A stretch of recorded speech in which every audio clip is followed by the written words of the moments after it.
You know, if you listen to a complex piece of music, or at least this is my experience with complex music, is sometimes the first time I hear it, I don't really like it.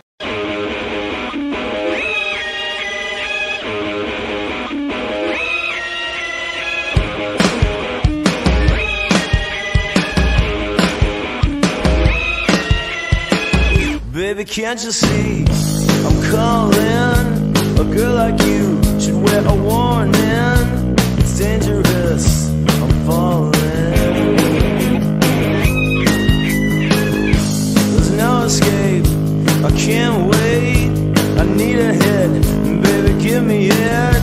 You're dangerous, I'm loving it. What is my opinion on open relationships, polyamory, other forms of non-monogamy? Well, I think that as a medium to long-term strategy, they're completely untenable, because human beings, as far as I'm concerned, are fundamentally pair bonding. And, you know, if you're just talking about casual sex. With the taste of your lips, I'm alright.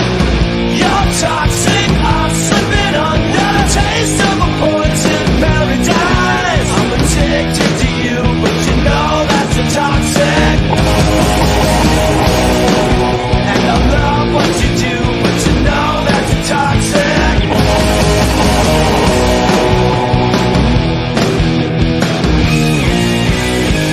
First of all, I think casual sex is a contradiction in terms. I don't think there's anything about sex that's casual, and I think that people are deceiving themselves badly whenever they think so. They might like to live in a, 1970s Playboy adolescent fantasy, but I've never seen that work under any circumstances whatsoever, and I think people get hurt badly. It's also a bad medium to long-term strategy because, pair bonding is the most stable arrangement we know of, at least so far. Taste of your lips, I'm alright. You're toxic, I'm slipping under. Taste of a poison paradise. I'm addicted to you, but you know that's a toxic. I got love for you too, but you know that's a toxic. You know that you're toxic.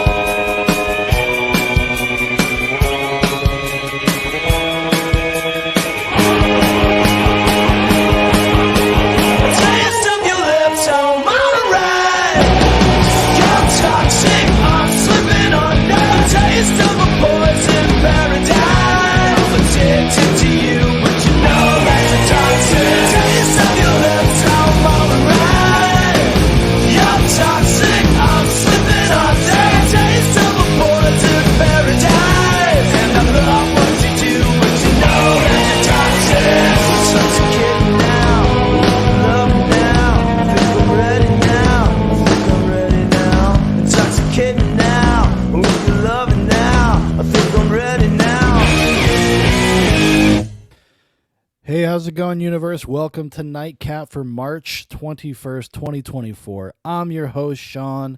Hope everybody's doing good. I feel like we just saw each other just the other night, just Tuesday night. If you guys haven't seen, we did a big stream with our good buddy Taylor from Cinema Fuge. You can go follow him on Instagram and stuff. Good guy, good times. Checked out King Cobra JFS, which was kind of a new thing for me. I know he's kind of a known quantity on the internet, but I didn't know anything about him. So I learned a little bit, laughs, gaffs, goofs, etc.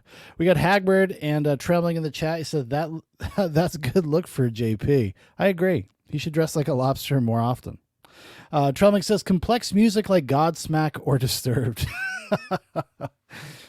So tonight, basically what we're going to be doing, we're just going to be looking at this Destiny versus Jordan Peterson. I don't know if that's really true. I don't know if how contentious this conversation was or not.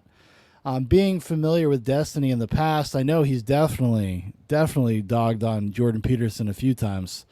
But we'll see. We'll see how the conversation goes. I have a feeling it's going to be instructive. It's going to be another one of these instructive, interesting moments that kind of exposes a little bit about how Destiny prepares for things, how Destiny goes about debating people. So that's kind of what I'm more or less looking for. I'm not really necessarily care what like his opinion about what they're going to talk about. It's just interesting because his star has risen. You know, he's getting much more high profile debates, conversations, podcast invites. So yeah, you got to know who these cultural influencers are. You know, you got to know what they're up to. So that's what we're going to do. And we're just going to dive right in. It's about 2 hours long. I don't know if we're going to make it through the whole thing. You know how it goes on Nightcap. So, and these things, you know, it's just a 2 hour conversation. I'm going to do my best to get through the whole thing. Anything else? Yes. Next week, I am not positive there's going to be a Nightcap on Monday or Tuesday, but there will definitely be a Goes to the Movies live on Thursday night. We were originally going to talk about LA Confidential, one of my favorite movies, but that has been kind of pushed back another couple weeks. We're going to be talking about the early 2000s film, Josie and the Pussycats. Prophet's going to be joining me and Jeremy. We're going to talk all about Josie and the Pussycats and whatever else is going on in the entertainment world. So look forward to that. But yeah, I got so much stuff to prepare for in the next couple weeks, just podcast wise. I got to do this Josie and the Pussycats thing. I got to finish reading Blood Meridian, Cormac McCarthy's seminal novel about the indifference of nature and violence in the West. Should be a good time. Going to be recording that with Big Paul. So those are all going to be coming out within the next few weeks. I got other stuff too. I got so much shit on the docket, including life. I have to go to a wedding tomorrow. Oh my God. A wedding of a person I don't know at all. Full of people that will be there that I do not know at all. My wife has become a relatively serious person.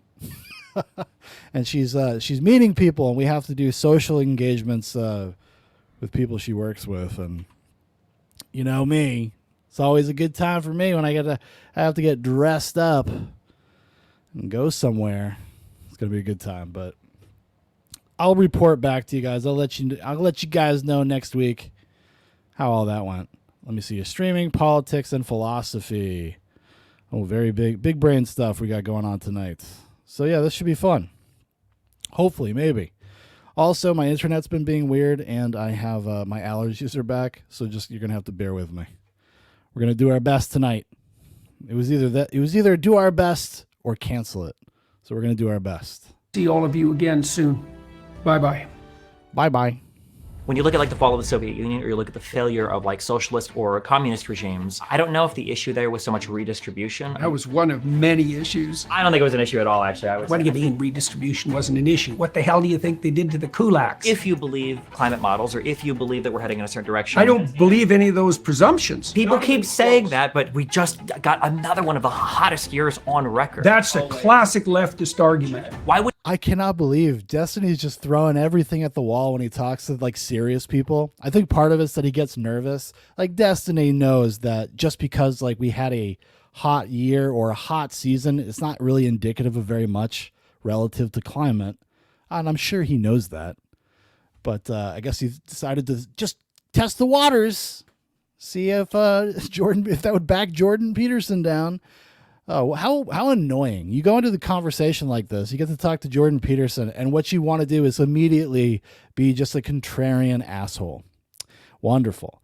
Trelming says, I hope Josie and the Pussycats leads to covering the Tara Reid's travel show. That's right, she did have a travel show. You know, if I do a Nightcap before that episode, maybe we'll watch that show. That actually would be a lot of fun to do a Nightcap. Why wouldn't Putin? Why wouldn't Xi Jinping? Why wouldn't anybody else in the world call this out? It was as horrible as it was. There are plenty of people attempting to call Nobody out credible. You really think that you're in a position to evaluate the scientific credibility of the trials for the vaccines, do you? Hello, everyone. I'm here today talking to Stephen Bunnell, known professionally and online as Destiny. He's an American streamer, debater, and political commentator. He really came to my attention, I would say, as a consequence of the discussion he had with Ben Shapiro and Lex Friedman. And I decided to talk to him, not least because it's not that easy to bring. So I actually watched that as well. I thought about doing it on Nightcap, watching the conversation, but it really wasn't very much of a conversation. It wasn't really much about anything. For some reason, Destiny was unusually like very subdued. I think he was kind of nervous, just like he was going to this. But this has opened a lot of doors for him, because since he decided to be like a complete partisan hack, he's being openly embraced by kind of mainstream leftists, not progressives, but like the Democrat wing, the DNC types. Destiny's ingratiated himself to those types of people, and they're helping him out. I think they're helping his career out quite a bit. That's why he gets to go and do something like this. Like Ben Shapiro probably was like, yeah, Destiny's very reasonable, and he's really good, and he's really interesting, and he's probably have a good conversation. Jordan, people who are identified, at least to some degree, with the political beliefs on the left into a studio where I can actually have a conversation with them. I've tried that more often than you might think. And it happens now and then, but not very often. So today we talk a lot about, well, the differences between the left and the right, and the dangers of political ideology per se, and the use of power as opposed to invitation, and all sorts of other often heated and contentious issues. And so you're welcome to join us. And I was happy to have the opportunity to do this. well, thank you so much, Jordan. So I guess we might as well start by letting the people who don't know who you are get to know who you are with a little bit more precision. So, And also, Destiny is such a meme. Like, he dresses like this, like the all black look, is because he heard that really smart people only keep single colors of every different type of clothing in their closet, and then he started doing it. He started doing this a couple years ago. It makes me laugh every time I show up. I'm like, you could have like tried to iron a shirt or wear something a little bit more flattering, but no, he's sticking with it. He's sticking with this drip, the smart guy drip. why have you become known, and how has that developed? It's a pretty broad question. I think I started streaming around 15 years ago when it wasn't really a thing yet. There were a few people that did it. I started early on. I guess back then you weren't a professional gamer yet because the game had just started to come out, but there was a game called StarCraft 2, and I streamed myself playing that game. I was a pretty good player. It was pretty entertaining to watch. And then I kind of grew over, I guess maybe the next 7 years, just streaming that people would watch. Streaming on YouTube? Ironic that a StarCraft 2 streamer would become part of the Zerg. Yikes. Well, back then, I started on a website called Livestream, then I switched to Ustream, then I switched to a site called Justin TV, and then that turned into Twitch.tv. So after streaming there for like 7 or 8 years, I was a semi-professional StarCraft 2 gamer. That game kind of came and went, but I had a lot of other interests. Around 2016, I started to get more involved into the world of politics. It's kind of a left-leaning figure because of my background in like esports and internet gaming and internet trash talk. I had more of a kind of like a combative attitude, and that was kind of rare for left-leaning people at the time. So it's basically where my early political popularity came from. I think from like 2016 to 2018 was debating right-wing people. So was there a game-like element to the debating, do you think? And is that part of why that morphing made sense?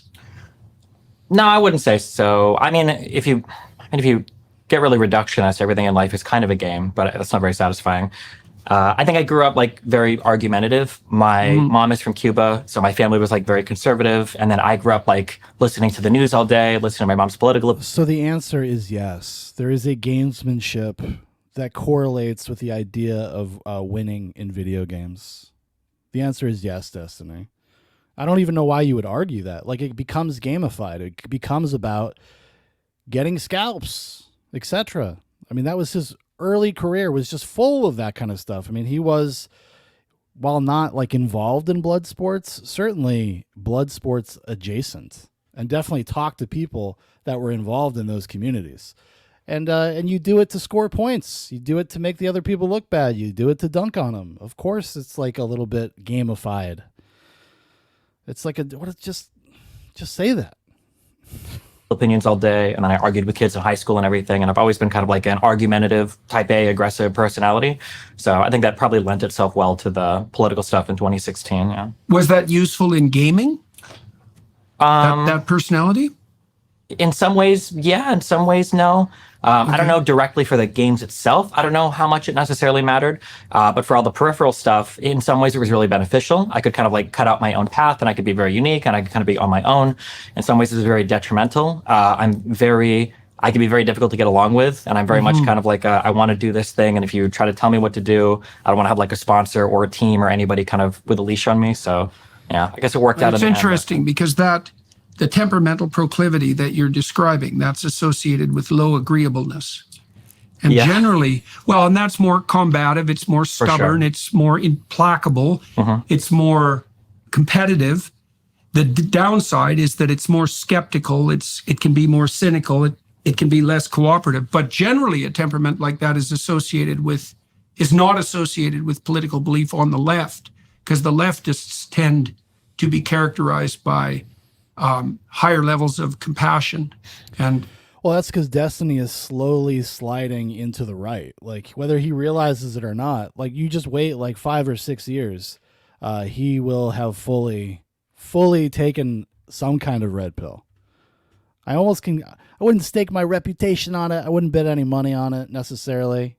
You can never tell with these kinds of things, especially his proclivity for being kind of a contrarian, etc. Even if he actually felt that way, he would probably argue the other direction, because people are going to say to him like, "Oh, Destiny, sounds like you're kind of getting red pilled," and he'd be like, "No, I'm not.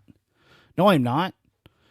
That's low agreeableness. So, that element of your temperament at least is quite masculine. And a lot of the ideology that characterizes the modern left has a much more temperamentally feminine nature. So all right. So why do you think the shift from your popularity to political commentary worked? And you said that started about 2016. And why do you think that shift happened for you, like in terms of your interest?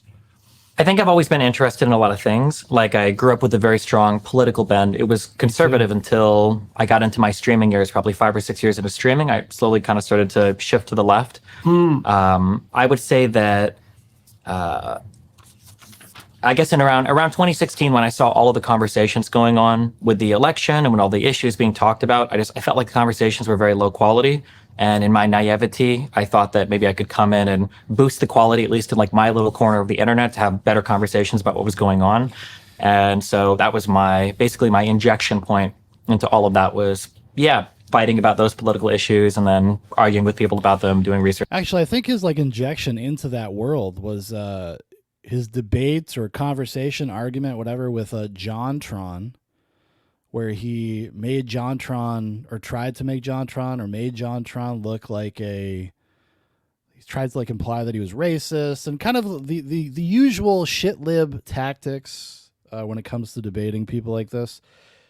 He was doing that stuff back then, especially not, in fairness to him, he doesn't do it as much these days, but he was very much in line with like kind of the popular way to have conversations for people like Destiny. But he did kind of start this. He did kind of start political debates on Twitch.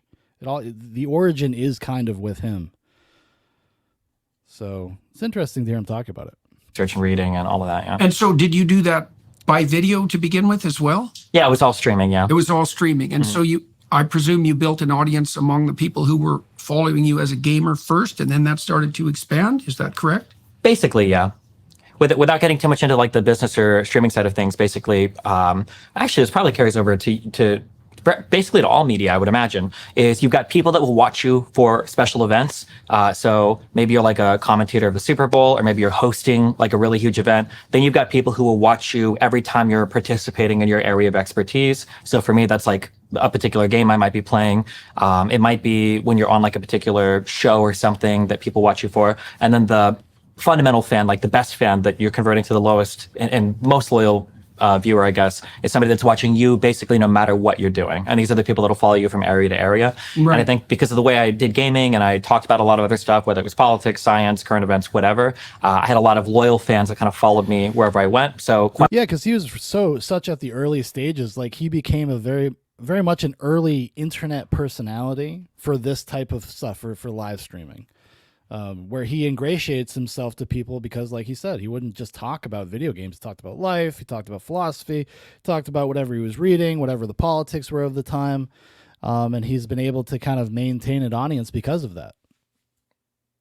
He was kind of smart, because most people kind of looked at it like a job, and they would just kind of, just only talk about what they were there to do, which would be like play video games, etc.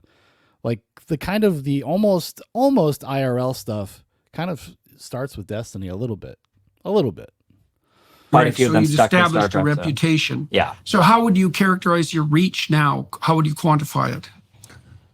I think can you be more precise? How many people are watching a typical video that you might produce, and what are you doing for subscribers, say on YouTube, and total? Any idea about total reach? Yeah, well, I mean, I guess my subscribers on YouTube, I have around, I think that's around 770,000 on my main channel. I think I probably do, between all three channels, I think around 15 to 20 million views a month. And then I live stream to anywhere from 5 to 15,000 concurrent viewers a day for hopefully around 8 hours a day. Yeah. Okay. So you have quite a substantial reach. And so you said that initially you were more conservative leaning, but that changed. What did it mean that you were more conservative leaning, and how and why did that change? When I say I was conservative, I got really into the internet and I became a coomer. That's what changed. leaning, I mean, I was writing articles for my school newspaper defending George Bush in the Iraq War.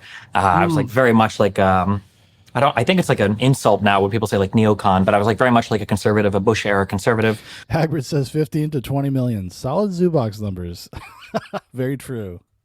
So supported big business, supported traditional, all of the conservative, I guess, like foreign policy, hawkish foreign policy, for whatever that meant as like a 14, 15-year-old. Right. There was the whole Elian Gonzalez incident that was very big for Cuban Americans, where there was a Cuban boy that tried to come to the United States with several other people and his mother, and their raft, I guess, crashed or something happened. I think his mom died and some other people died, and there was a huge debate on whether or not to send him back to Cuba, and Clinton ended up sending him back to Cuba. And I know that my mom was super irritated and all that, to say the least.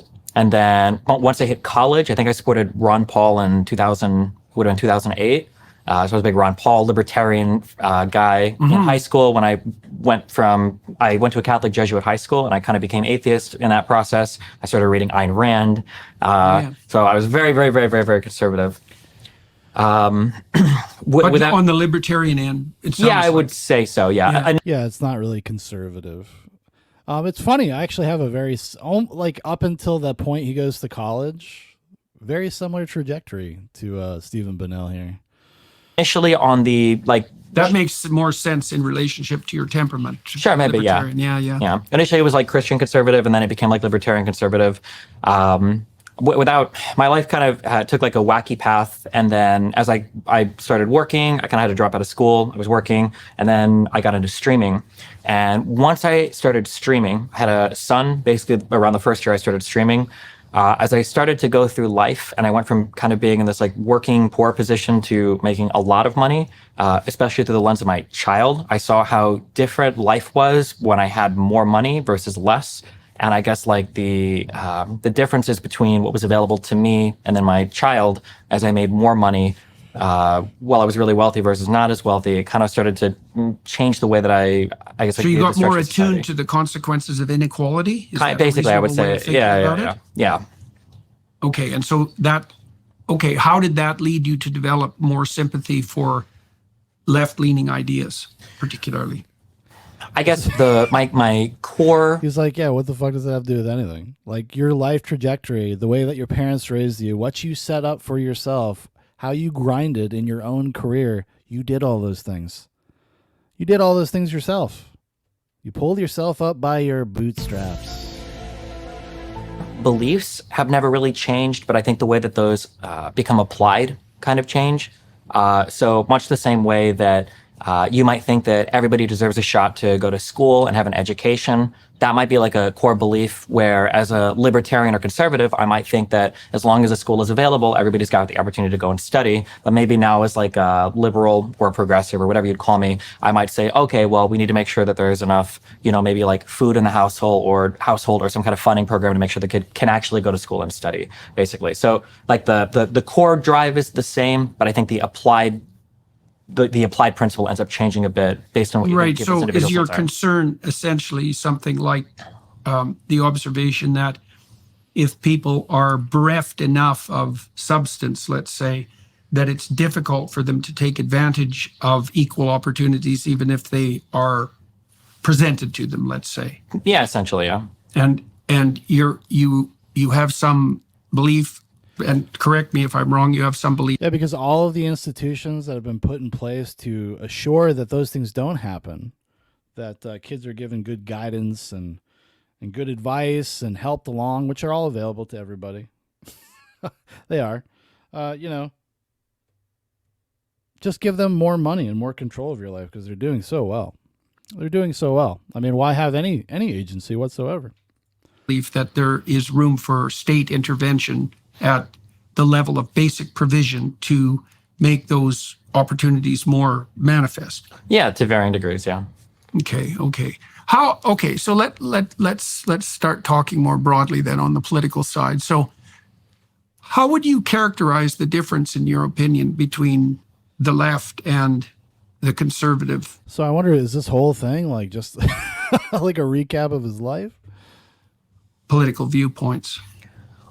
On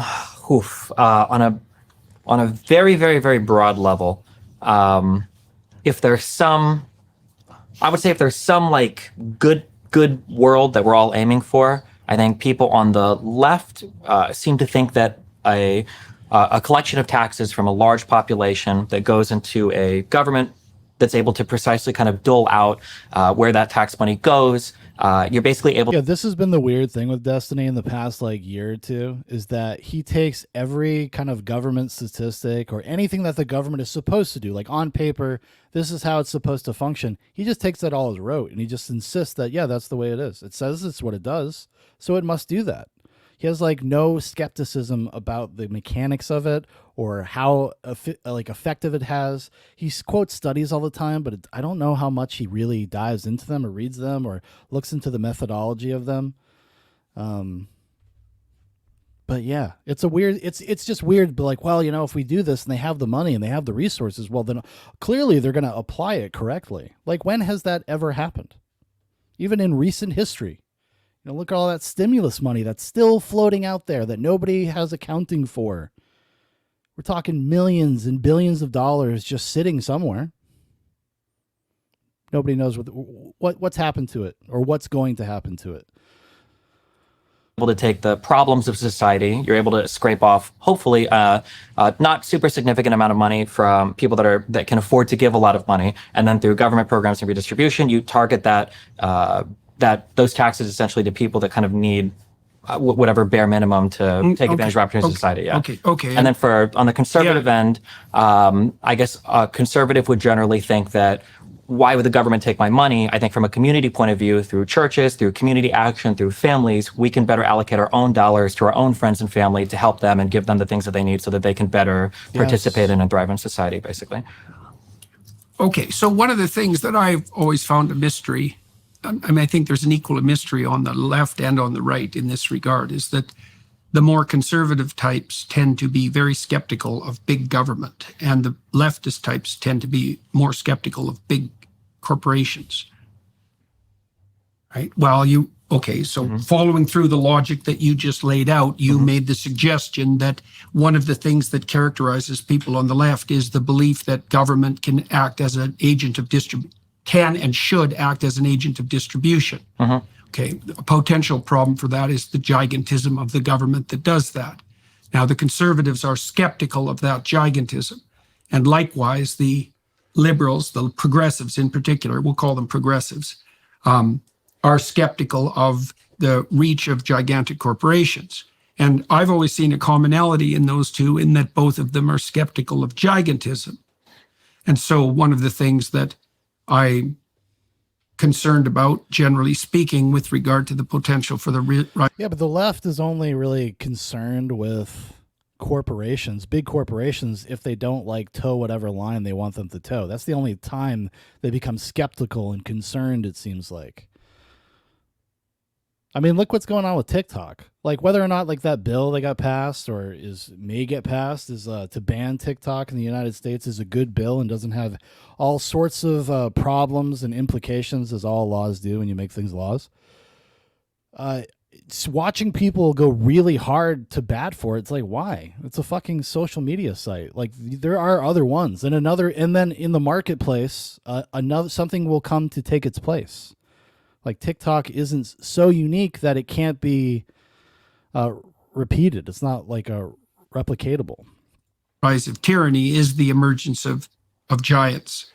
And one potential problem with the view that the government can and should act as an agent of redistribution is that there is an incentive put in place, two kinds of incentives.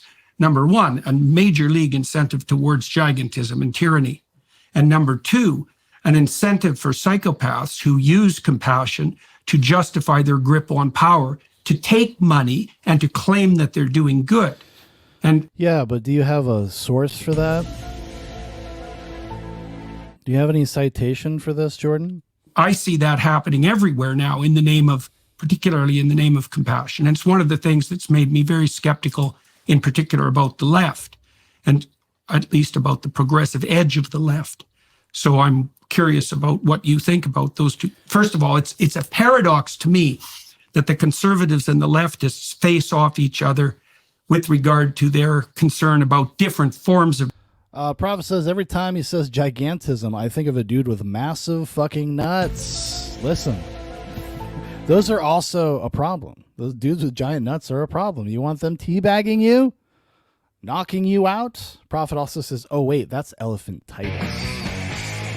All references available at louderwithcrowder.com. Of gigantism, and don't seem to notice that the thing that unites them is some antipathy. This is especially true for the libertarians, some antipathy towards gigantic structures per se. And so then I would say, with regards to your antithesis between liberalism and conservatives, the conservatives are pointing. Well, conservatives look at it locally, where they can control where their money goes and who gets it and how it's spent. If you give it to the government, like, you don't know how they're going to spend it. They might not spend it in the way that they told you they were going to spend it, and you're fucked, and there's nothing you can do about it. They may misuse it.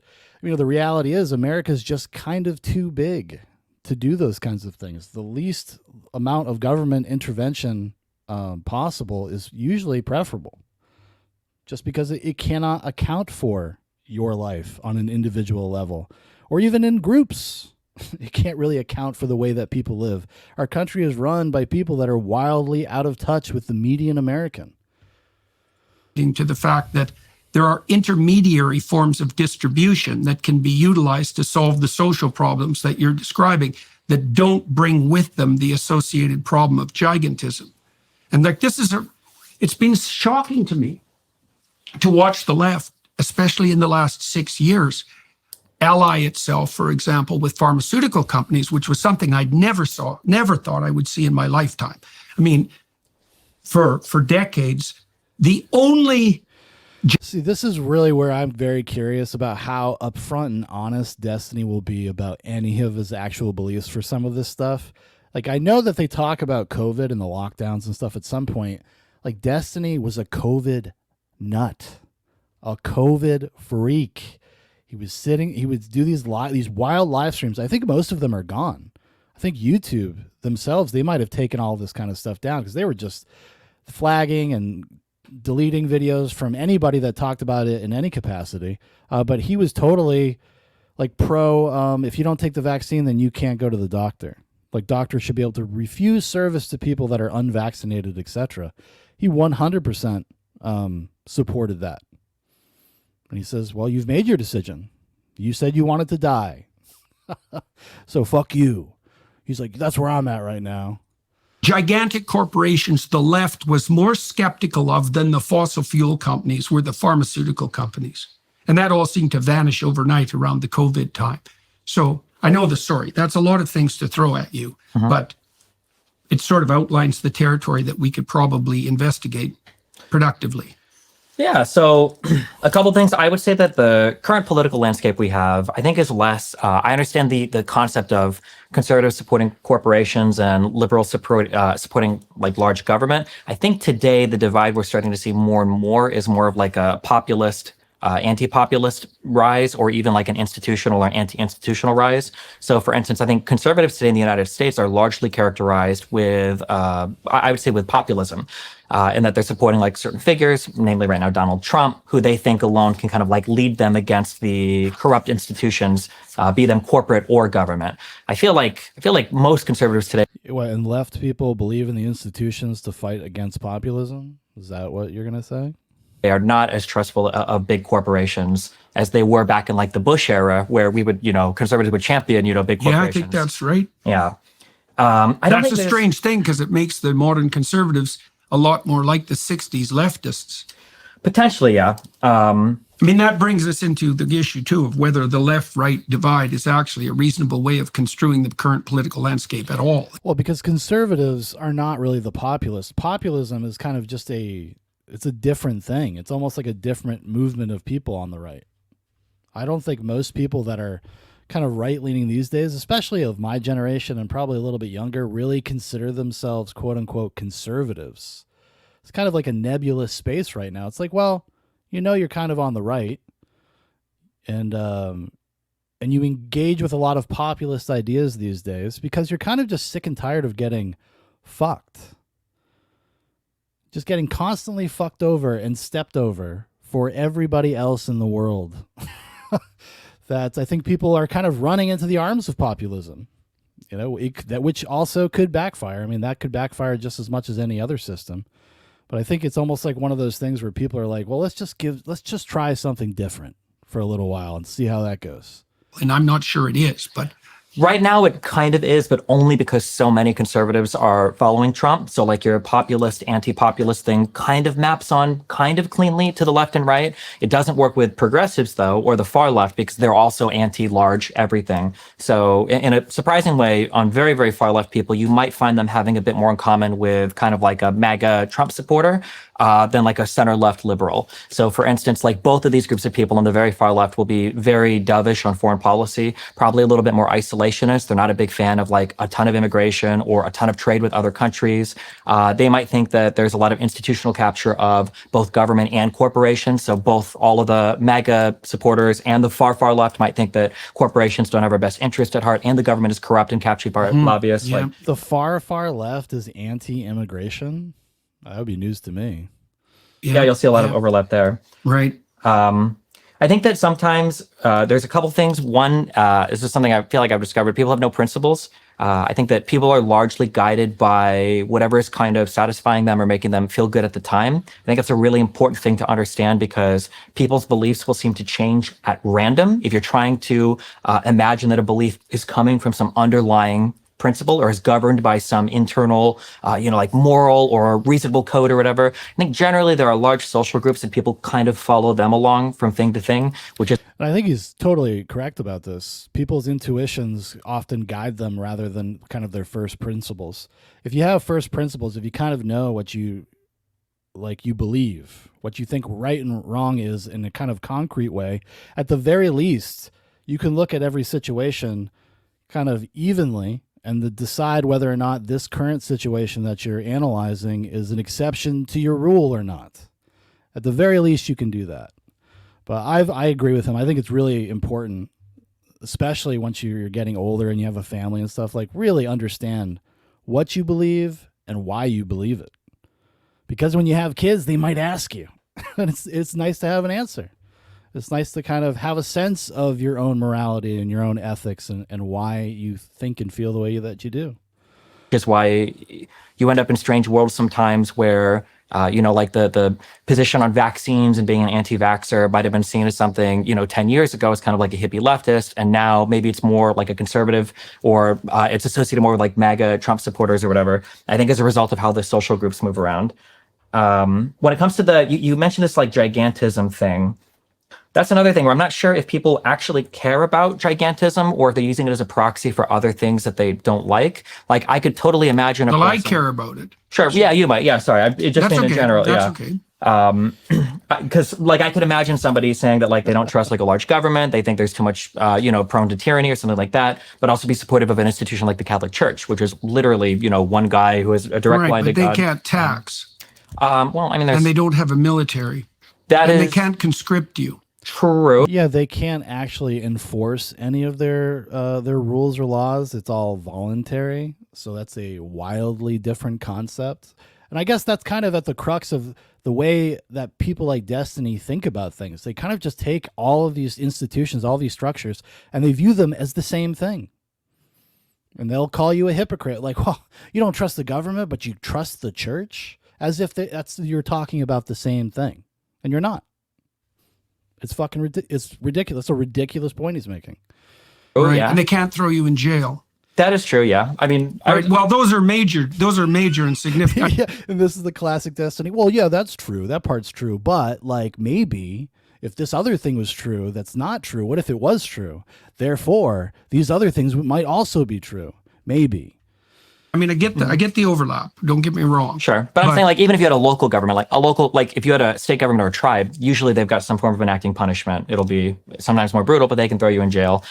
Conscription hasn't existed in the U.S. since the Vietnam War. Yet. I mean, Oh yeah, my God. true. Yeah. Yeah, true. So yeah, I think that I guess when I look at Let's go back. Well, let's go back to Yeah, the sure. to the redistribution issue. Mhm. I mean, we pay 65% of our income at, say, upper middle class to upper middle class level in Canada. It isn't obvious to me at all that that money is well used. In fact, quite the contrary. In my country now, our citizens make 60% they produce 60% of what you produce in the US. That's plummeted over the last 20 years as state intervention has increased. I'm not convinced that the claim that the interests of people who lack opportunity are best served by state intervention. And there's a couple of reasons for that. I mean, first of all, I'm aware of the relationship between inequality and social problem. There's a very well-developed literature on that, and it essentially shows that the more arbitrary, the broader the reach of inequality in a political institution of any given size, the more social unrest. So where all people are poor, there isn't much social unrest, and where all people are rich, there isn't much social unrest. But when there's a big gap between the two, there's plenty, and that's mostly driven by disaffected young men who aren't very happy that they can't climb the hierarchy. There are barriers in their way, and so there is reason to ameliorate relative poverty.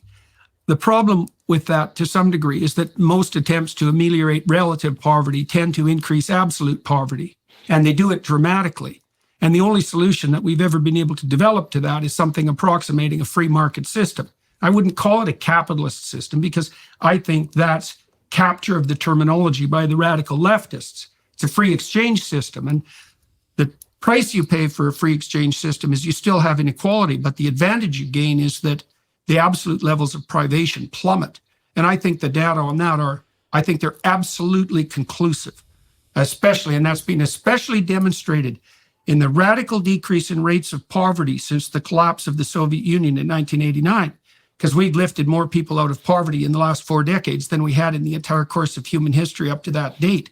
And that's not least because the statist interventionist types who argued for a radical state-sponsored redistribution lost the Cold War, right? And that freed up Africa to some degree, and certainly the Southeast Asian countries, to pursue something like a free trade economy. And that instantly made them rich, even China. So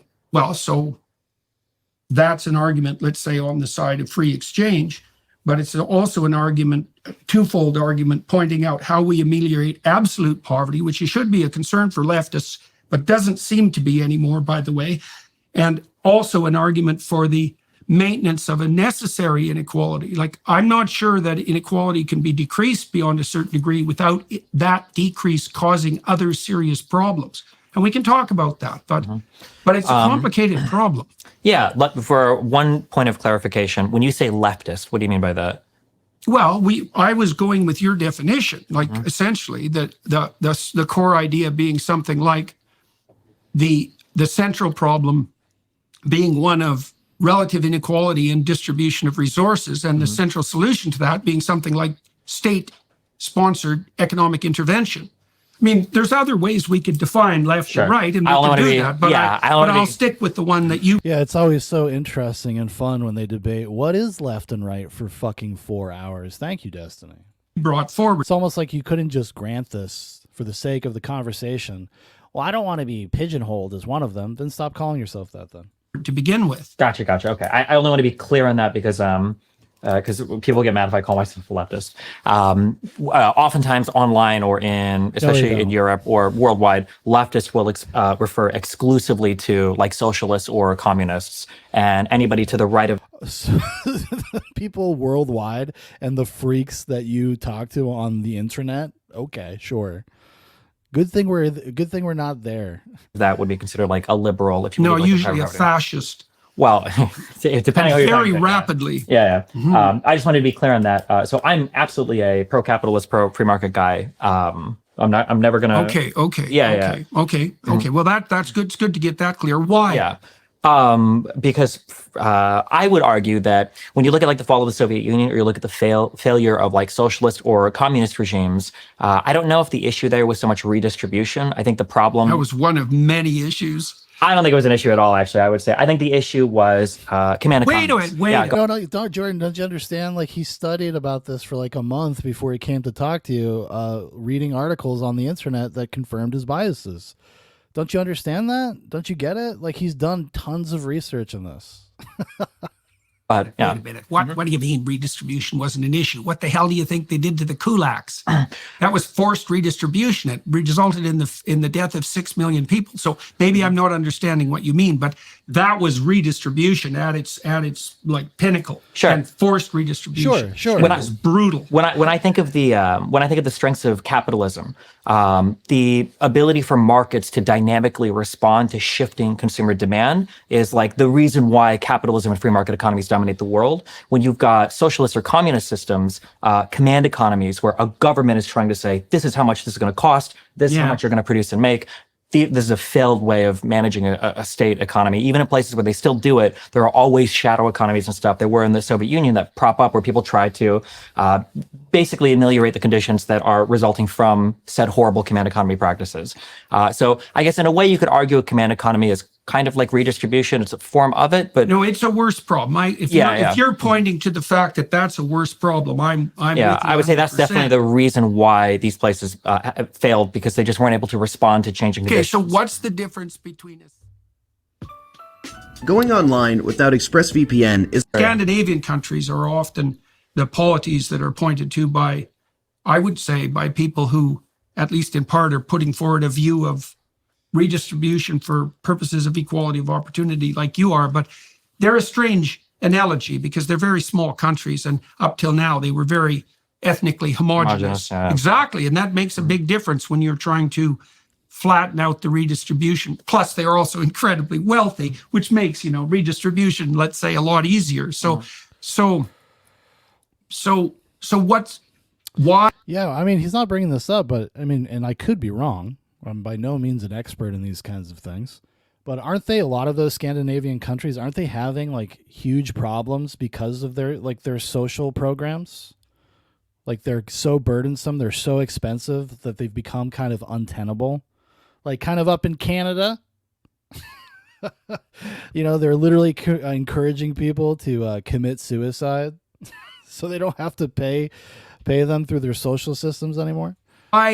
Why doesn't a government that's bent on redistribution fall prey to the pitfalls of command economy and forced redistribution, for that matter? How do you protect against that? Well, that is kind of what it would be, because they're taking all of your money and they're saying we're going to spend it how we think is appropriate.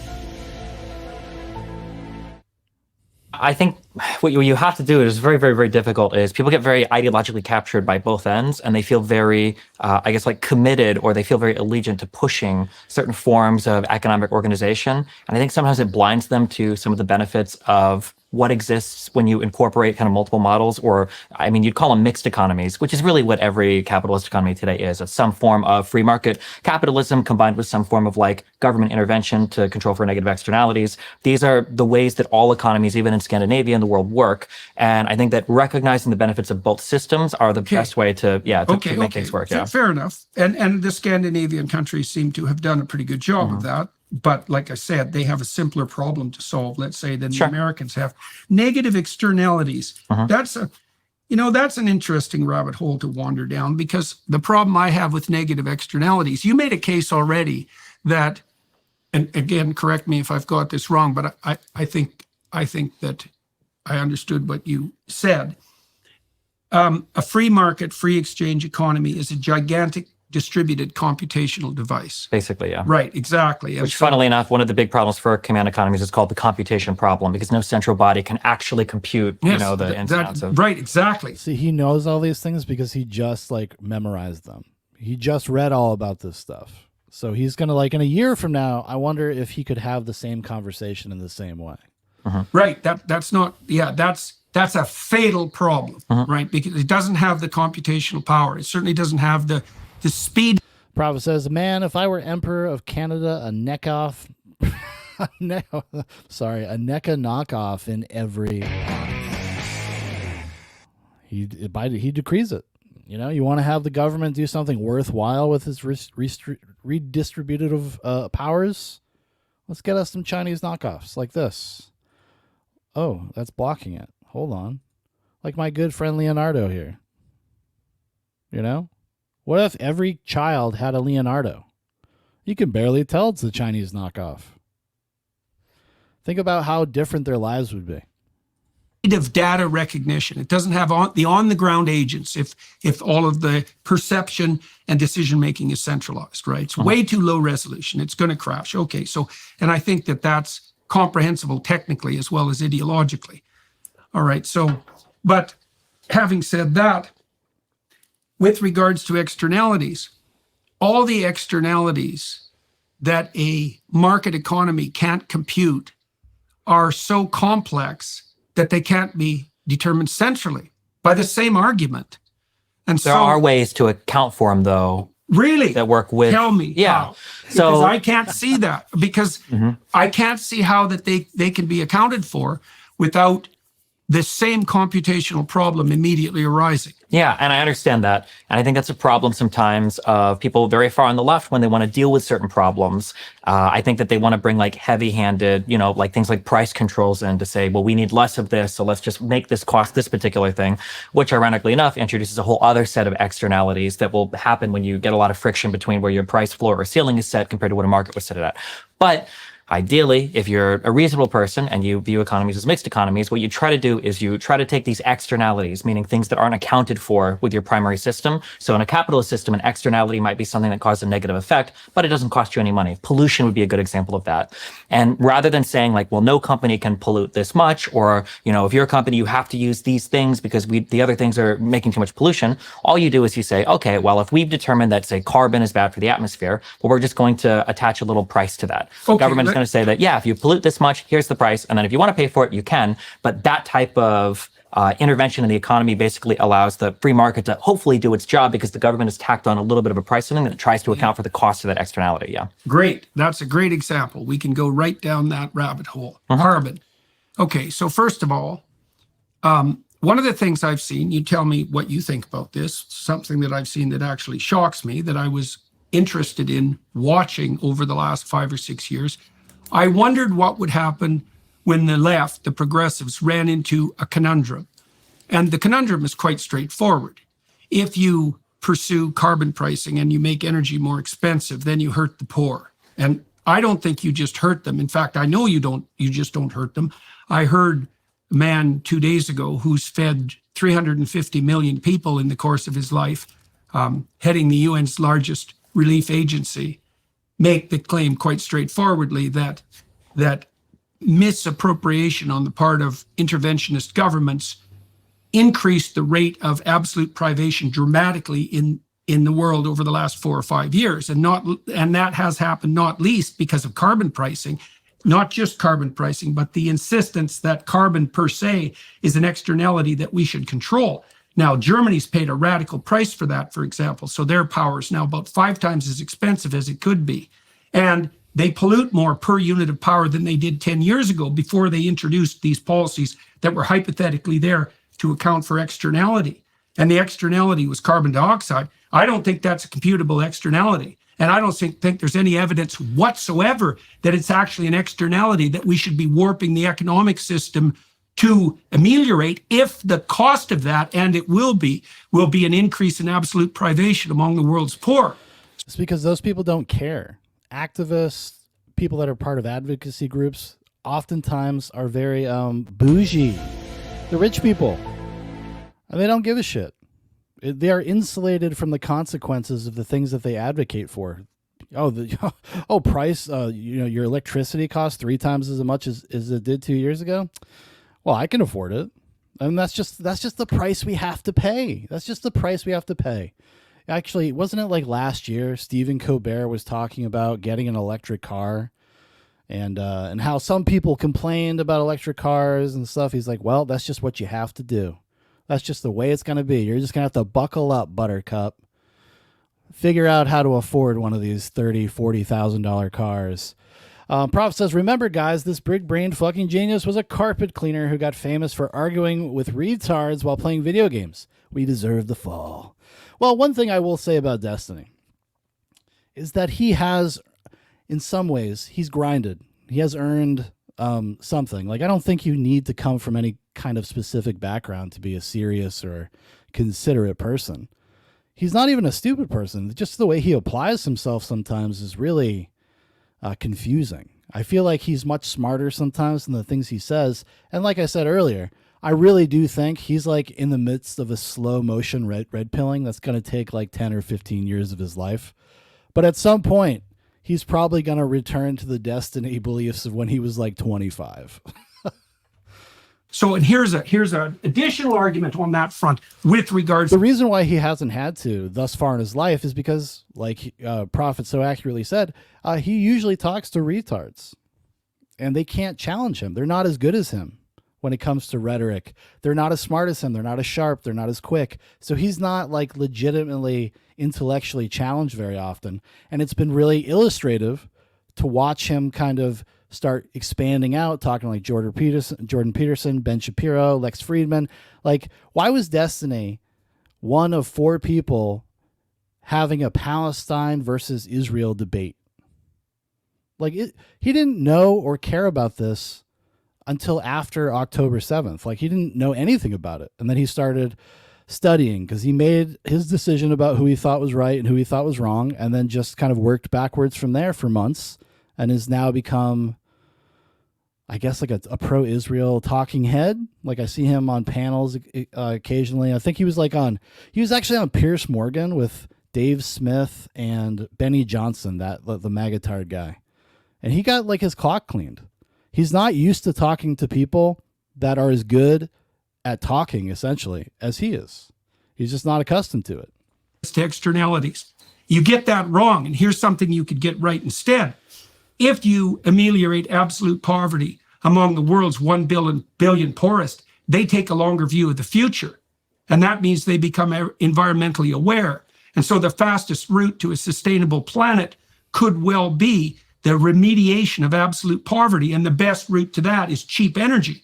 And we're interfering with the development of cheap energy by meddling with the hypothetically detrimental externality of carbon dioxide. And so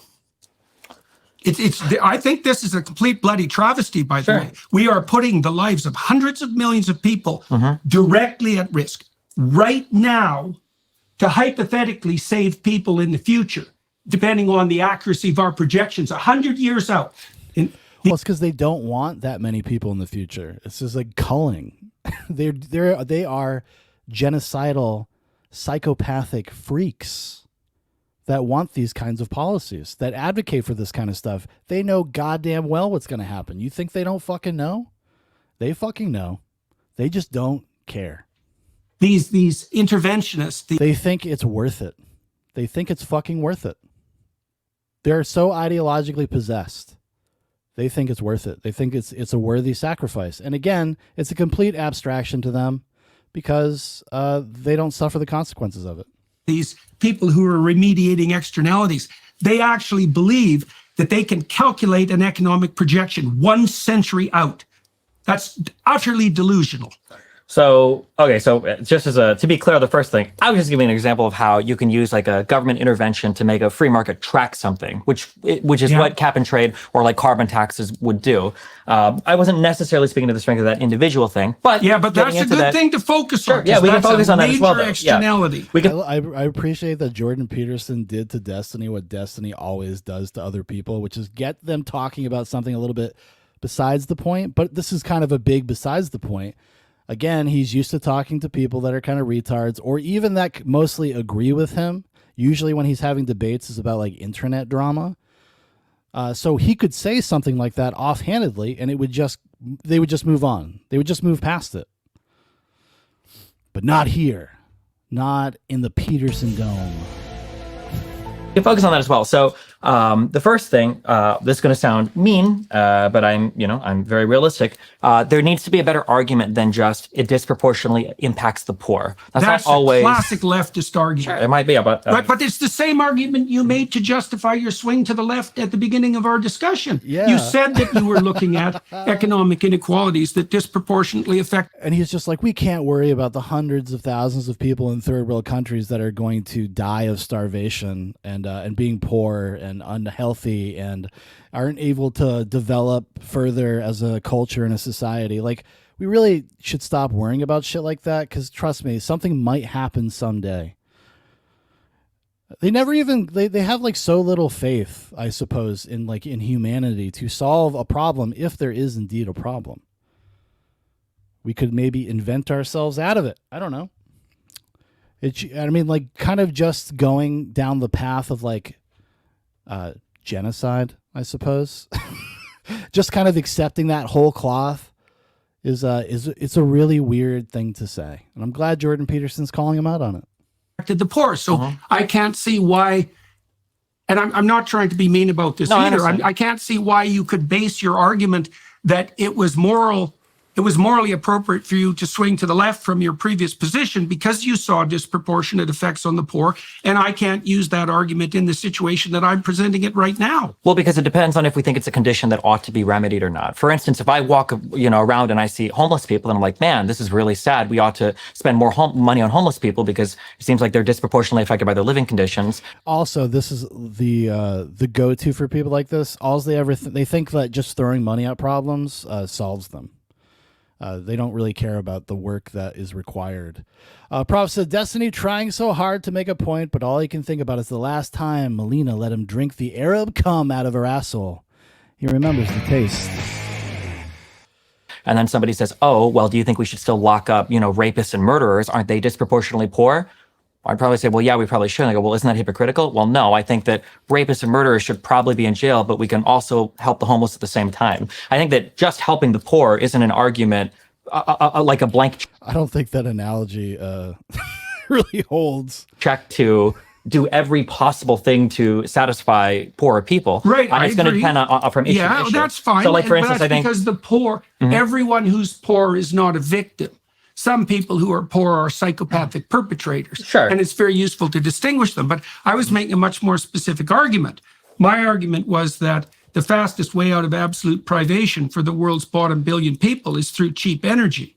Yeah, I understand what you're saying there. So I just working my way towards that. Yeah. I just want to say that just because something targets the poor is not necessarily an argument against it. Depends on how hard it targets them, and it depends on whether mass starvation is the outcome. The outcome is important. That I agree with. So, for instance, like a sin tax. The outcome will be mass starvation. I'm getting to it. Okay. Yeah, I'm getting to it. Okay. Sin taxes on like cigarettes and alcohol are always going to disproportionately impact the poor, or even sugar, we might say, right? But just because that disproportionately impacts the poor, is that a good thing or a bad thing? These are probably the people that suffer the most most from those particular afflictions. Right. So, and that is an attacks that immediate targets- versus delayed. So is he saying that carbon disproportionately affects poor people? Is that the argument that he's making? issue too, right? Because the reason, well, is it no, but immediate? I mean, obesity isn't immediate. I don't think alcoholism the reason for the tax is to stop people from pursuing a certain form of short-term gratification at the cost of their longer-term well-being. Correct, and that exact same idea. If you believe climate models, or if you believe that we're heading in a certain direction in terms of climate, the overall warming of the planet, would be the same argument you would make for climate change. Only if you believe that you could model economic development 100 years into the future. Well, we're not trying to model. We're more concerned with modeling climate development, economic development. We're yes, equally absolutely. well, okay. Tell me how I'm wrong. I don't believe that, because what I see happening is two things. We have climate models that purport to explain what's going to happen over a century on the climate side, but we have economic models layered right on top of those that claim that there's going to be various forms of disaster for human beings economically as a consequence of that climate change. And so that's like two towers of Babel stacked on top of one another. And so, because if people were just saying, oh, the climate's going to change, there'd be no moral impetus in that. It's the climate's going to change, and that's going to be disastrous for the biosphere and for humanity. But that's an economic argument as well as a climate-based argument. It's both, but the worst projections of what would happen if the climate took a disastrous turn are worse than the worst projections of what is our planet going to look like economically if we hardcore police. Right. But why would you? Okay, but I don't understand the distinction between the models. Well, the argument would be that whatever pain and suffering poor people might endure right now because of a move towards green energy, that pain and suffering is going to be short-term and far less than the long-term pain and suffering. Right, but that's dependent on the integrity of the economic models and the climate models as well, right? Right, exactly, but is in exactly this stack. Yeah, like what is it when we're talking about the integrity of climate models? What climate model that with like integrity? They can't even get this stuff right 10 years out. Prof says Destiny's logic is something like Somalis can't have 65 IQ because I just ate a Somali man's asshole, and how could a man who isn't as smart as me get me to eat his asshole? How's that even? I mean, how's it even possible? I mean, hold on a second here. What's going on here? Why would I do that? Manner that I described, and like there's nobody in 1890 who could have predicted what was going to happen in 1990 economically. Not a bit. And if we think we can predict like 50 years out now with the current rate of technology and calculate the potential impact of climate change on economic flourishing for human beings, we're deluded. No one can do that. And then, it's worse. So imagine that as you do that and you project outward, your margin of error increases. See, Destiny doesn't like this. He's like, but I read an article online that says that's not true, Jordan. Yeah, I read a study and it said that wasn't true. It says that they do know and that this is a serious concern and danger. And if we don't do something about it now, in 25 years, we're going to all just spontaneously combust because of the heat of the sun and the radiation. And it's not going to be good, Jordan. Prof says that, and this Peterson fella, he's half a sip of apple cider away from being taken out for a month. What a mess. That's absolutely, definitely the case. And at some point, you're certainly on the climate side, the margin of error gets rapidly to the point where it subsumes any estimate of the degree to which the climate is going to transform. And that happens even more rapidly on the economic side. Potentially, but right now, this is a disagreement on the fact of the matter, though, not the philosophy of what we're talking about in terms of controlling externalities. If we think, I'm curious, let's say that we think we can accurately predict the climate and the economic impact, and we think that the climate impact would be far worse if we don't account for that. This is what he loves to do. This is how he argues about everything. He goes into hypotheticals. And then kind of what he'll do with other people is he'll do this hypothetical and then he'll move forward in the conversation as if he had stated a fact. I wonder if he's going to do that here. I have a feeling Jordan wouldn't let him get away with that, but he does that kind of shit constantly. I mean, the fact of the matter is that we don't have that data. In fact, that data might be actually kind of impossible to account for. both in terms of human I conditions don't believe any of those presumptions. I Sure, think but they're then both if you faulty. don't, but I mean, like, obviously, if I agreed with that factual analysis, I would probably agree with you on the prescription here too, right? If Well, I I thought that like don't- none of the climate models were accurate or couldn't accurately predict anything, They're then I'd not also say why sufficiently, make well, they're not sufficiently accurate. That's the first thing. And because they have a margin of error, and it's a large margin of error, they don't Yeah, the margin of error is Florida under the fucking water right now? Remember that? That was like 15 years ago. even model cloud coverage well.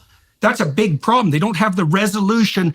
They don't have nearly the resolution to produce the accuracy that's claimed by the climate apocalypse mongers. People Not even keep saying close. that, but we just got another one of the hottest years on record. Oh How many my God. times are we going to have another hottest year on record? How many times are we going to have an increase of carbon dioxide concentration in the atmosphere before we're finally like, okay, I don't know. And the reason I don't know is because it depends. The scientific answer to that question depends precisely on the time frame over which you evaluate the climate fluctuation.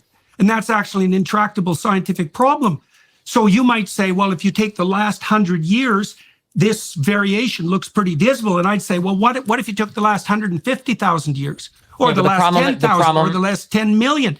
You can't specify the damn time frame of That's analysis. the time frame is incredibly important. That would be like saying, look at your, let's say somebody developed cancer and they didn't realize it, and the person has lost, 40 or 50 pounds in the past 6 months, and I'm just like, you look very sickly, and you're like, okay, well, look at my weight fluctuation over the past 10 years. You say, well, that doesn't really matter. What matters I'm is not the fact saying that in the the past time 6 frame months- isn't important. Well, but I'm saying that, like, it is important. Yeah, I'm but just no. saying I don't know how to specify it. Well, you would probably specify it with the beginning of the industrial age, right? Why? Because that's when carbon dioxide, which is a gas that's trapping more heat on the Why planet, is that begins relevant to the time over which you compute the variability? Because it seems like as carbon dioxide has increased in the atmosphere, the surface temperatures have risen at a rate that is a departure from what we'd expect over 150,000 year cycles of temperature variations on the No, planet. not with that time frame. That's Absolutely. just not the It's case. absolutely the case. No, what do you mean? You just flipped to 150,000 year time span.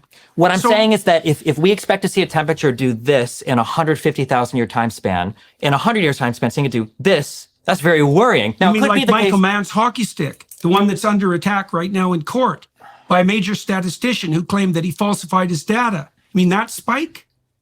I'm talking about the record temperatures that are declared, that have been declared for like the past 5 years, that have also increased with the concentration of parts per million of carbon dioxide in the atmosphere.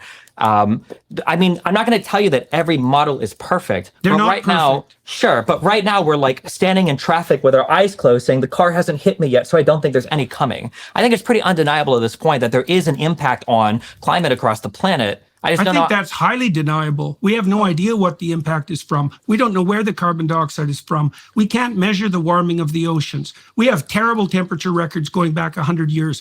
Almost all the terrestrial temperature detection sites were first put outside urban areas, and then And then you're cities, right, and then they you measure have to warming. correct. Then you have to correct for the movement of the urban areas, and then you introduce an error parameter that's larger than the purported increase in temperature that you're planning to measure. This isn't data. This is guess. And there's something weird underneath it. There's something weird that isn't oriented well towards human beings underneath it. It has this guise of compassion. Oh, we're going to save the poor in the future. It's like that's what the bloody communists said. And they killed. Well, exactly. Like that's the thing. Like you are sacrificing people for a hypothetical tomorrow, but Destiny's cool with that because he loves hypotheticals. He loves hypotheticals. I appreciate Jordan Peterson doing this. a lot of people doing it. And we're walking down that same road now with this insistence that, we're so compassionate that we care about the poor 100 years from now. Yeah, we care about the poor 100 years from now because it's not actually germane to anything that will involve us. So it's a complete abstraction, and it's just a way to present yourself as a virtuous, empathetic, caring person, where really what you're saying is like psychopathic. It's psychotic. And if we have to wipe out several 100 million of them now, well, that's a small price to pay for the future utopia. And we've heard that sort of thing before. And the alternative to that is to stop having global level elites plot out a utopian future or even an anti-dystopian future.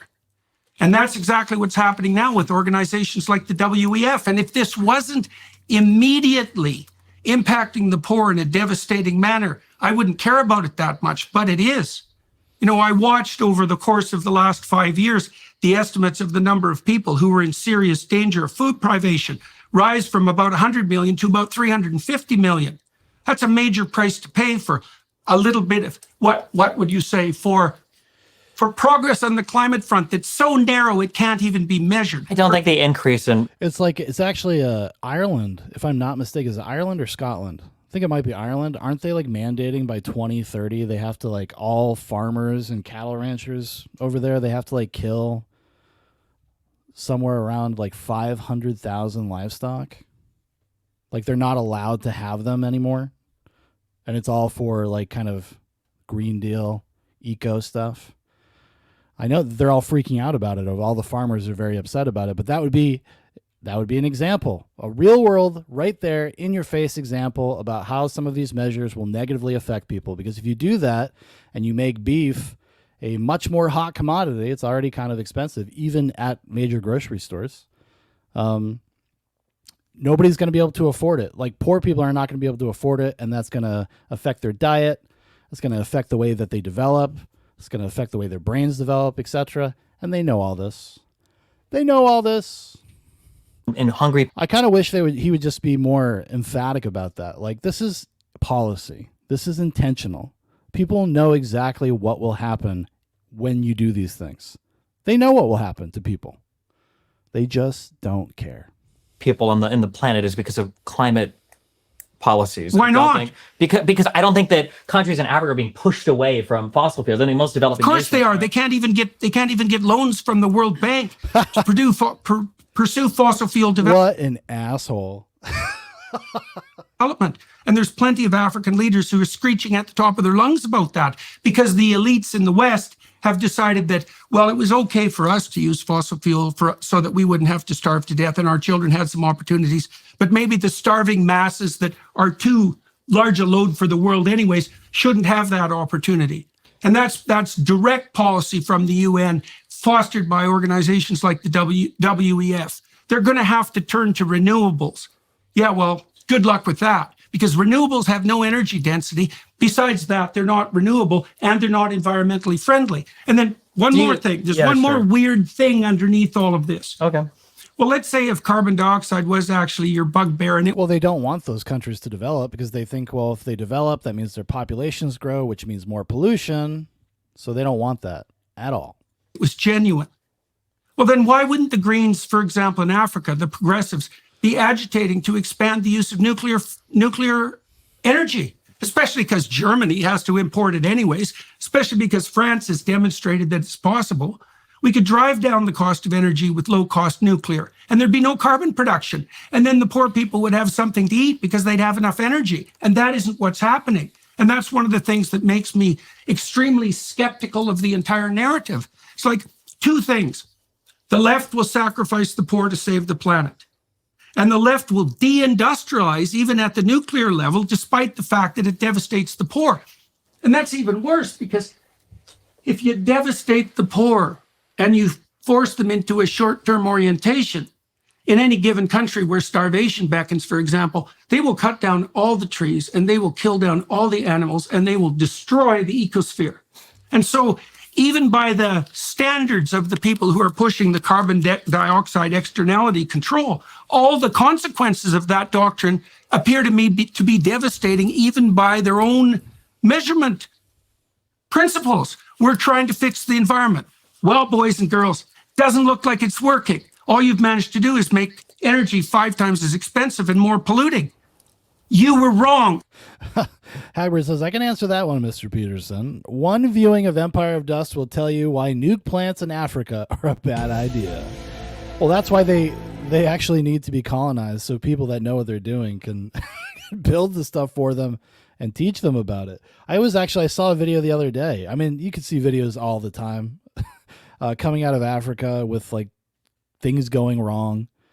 They were trying to get electricity to work in a village and they ended up just electrifying the ground. And it's pretty wild. I don't think anybody ended up dying, but it was very funny. That didn't work. And so, and I can't understand. You can help me. That's why you're here today talking to me. I can't understand how the left can support this. Just one quick thing. Let's say that everything you've said is true. What do you think is the plan then? What is the goal? What is the drive? Like, why push obviously horrible ideas? Because Destiny wants to get his talking point, his clip. Why would they do this, Mr. Peterson? He wants him to say what I am saying, so that he can go back on his stream and then he can rewatch this with his audience and recontextualize everything and say, oh, look at Jordan Peterson's a crazy conspiracy theorist. This is obviously ridiculous. For the planet and the poor. That's a good question. That's a good question. Well, because you're positing it, right? So what do you think is the driver goal? Well, I listen to what people say. Here's the most terrible thing they say. There are too many people on the planet. Okay, so who says that? I've heard people say that for 30 years. Perfectly ordinary, compassionate people. Well, there's too many people on the planet. And I think, well, for me, that's like hearing Satan himself take possession of their spine and move their mouth. It's like, okay, who are these excess people that you're so concerned about? And exactly who has to go? And when? And why? And how? And who's going to make that decision? And even if you're not consciously aiming at that, you are the one who uttered the words. You're the ones who muttered the phrase. What makes you think that the thing that possessed you to make you utter that words isn't aiming at exactly what you just declared? And so that's a terrible vision. But when you look at what happens in genocidal societies, and they emerge with fair regularity, and usually with a utopian vision at hand, the consequence is the mass destruction of millions of people. So why should I assume that something horrible isn't lurking like that right now, especially given that we have pushed a few 100 million people back into absolute poverty when we were doing a pretty damn good job of getting rid of that? And I just don't understand what's happening in Germany or in the UK. Like, it's insane. Like, look, man, if they would have got rid of the nuclear plants and made energy 5 times as expensive, and the consequence would have been they weren't burning lignite coal as a backup, and their unit production of energy, of pollution per unit of energy had plummeted, you could say, well, look, we hurt a lot of poor people, but at least the air is cleaner. It's like, no, air's worse and everyone's poorer. So explain to me how the hell the left can be anti-nuclear. Okay. I don't understand it at all. Gotcha. All right. This is something that I brought up earlier that is concerning to me. I feel like when people get political beliefs, I feel like what happens is, what we think happens, what we'd hope happen is you have some moral or philosophical underpinning. And then from there, you combine this with some epistemic understanding of the world. And then you combine these two things, you engage in some form of analysis. And through your moral it'd be view, nice if that was true. Yeah, you start to apply like prescriptions. So maybe I'm religious, maybe I analyze society and I see that particular TV shows lead to premarital sex. So my societal prescription is we should ban these TV shows, right? Ideally, this is how you would imagine this process works. What I find happens, unfortunately, all too often is what people do is they join social groups. And then with those social groups, they inherit something that I call like a constellation of beliefs. And this constellation of beliefs, instead of rationally building on each of these, you basically get this like Jenga tower that is like floating over a table, and every block is like supporting itself, and no real part of the tower can be addressed because you pull out one piece, it all falls apart. So people become like very stuck in all of this combined constellation stuff, and none of it is really given like any analysis, and you can't really push anybody from one way or another in terms of like reevaluating any of the beliefs that are part of this constellation. I wish I would have. That's good. That's fine. That's right. I wish I would have. Sleep is the foundation. Wish I would have read a few Wikipedia articles about this, Jordan. I didn't know you were gonna ask me why I support genocide. That's right. Well, there are models now of cognitive processing, belief system processing that make the technical claim. And this is again, now Destiny doesn't have to answer that question. He doesn't have to engage with it or get into it or own anything that he says. Now we're on to something else. Now we're just talking about why people believe and behave the way that they do, which is kind of tertiary to the question that he was asked. That what a belief system does is constrain entropy. Sure, that's not surprising at all to me. Yeah. So and now the signal for released entropy, which would be a consequence of, say, violated fundamental beliefs, is a radical increase in anxiety, right? And a decrease in the possibility of positive emotion.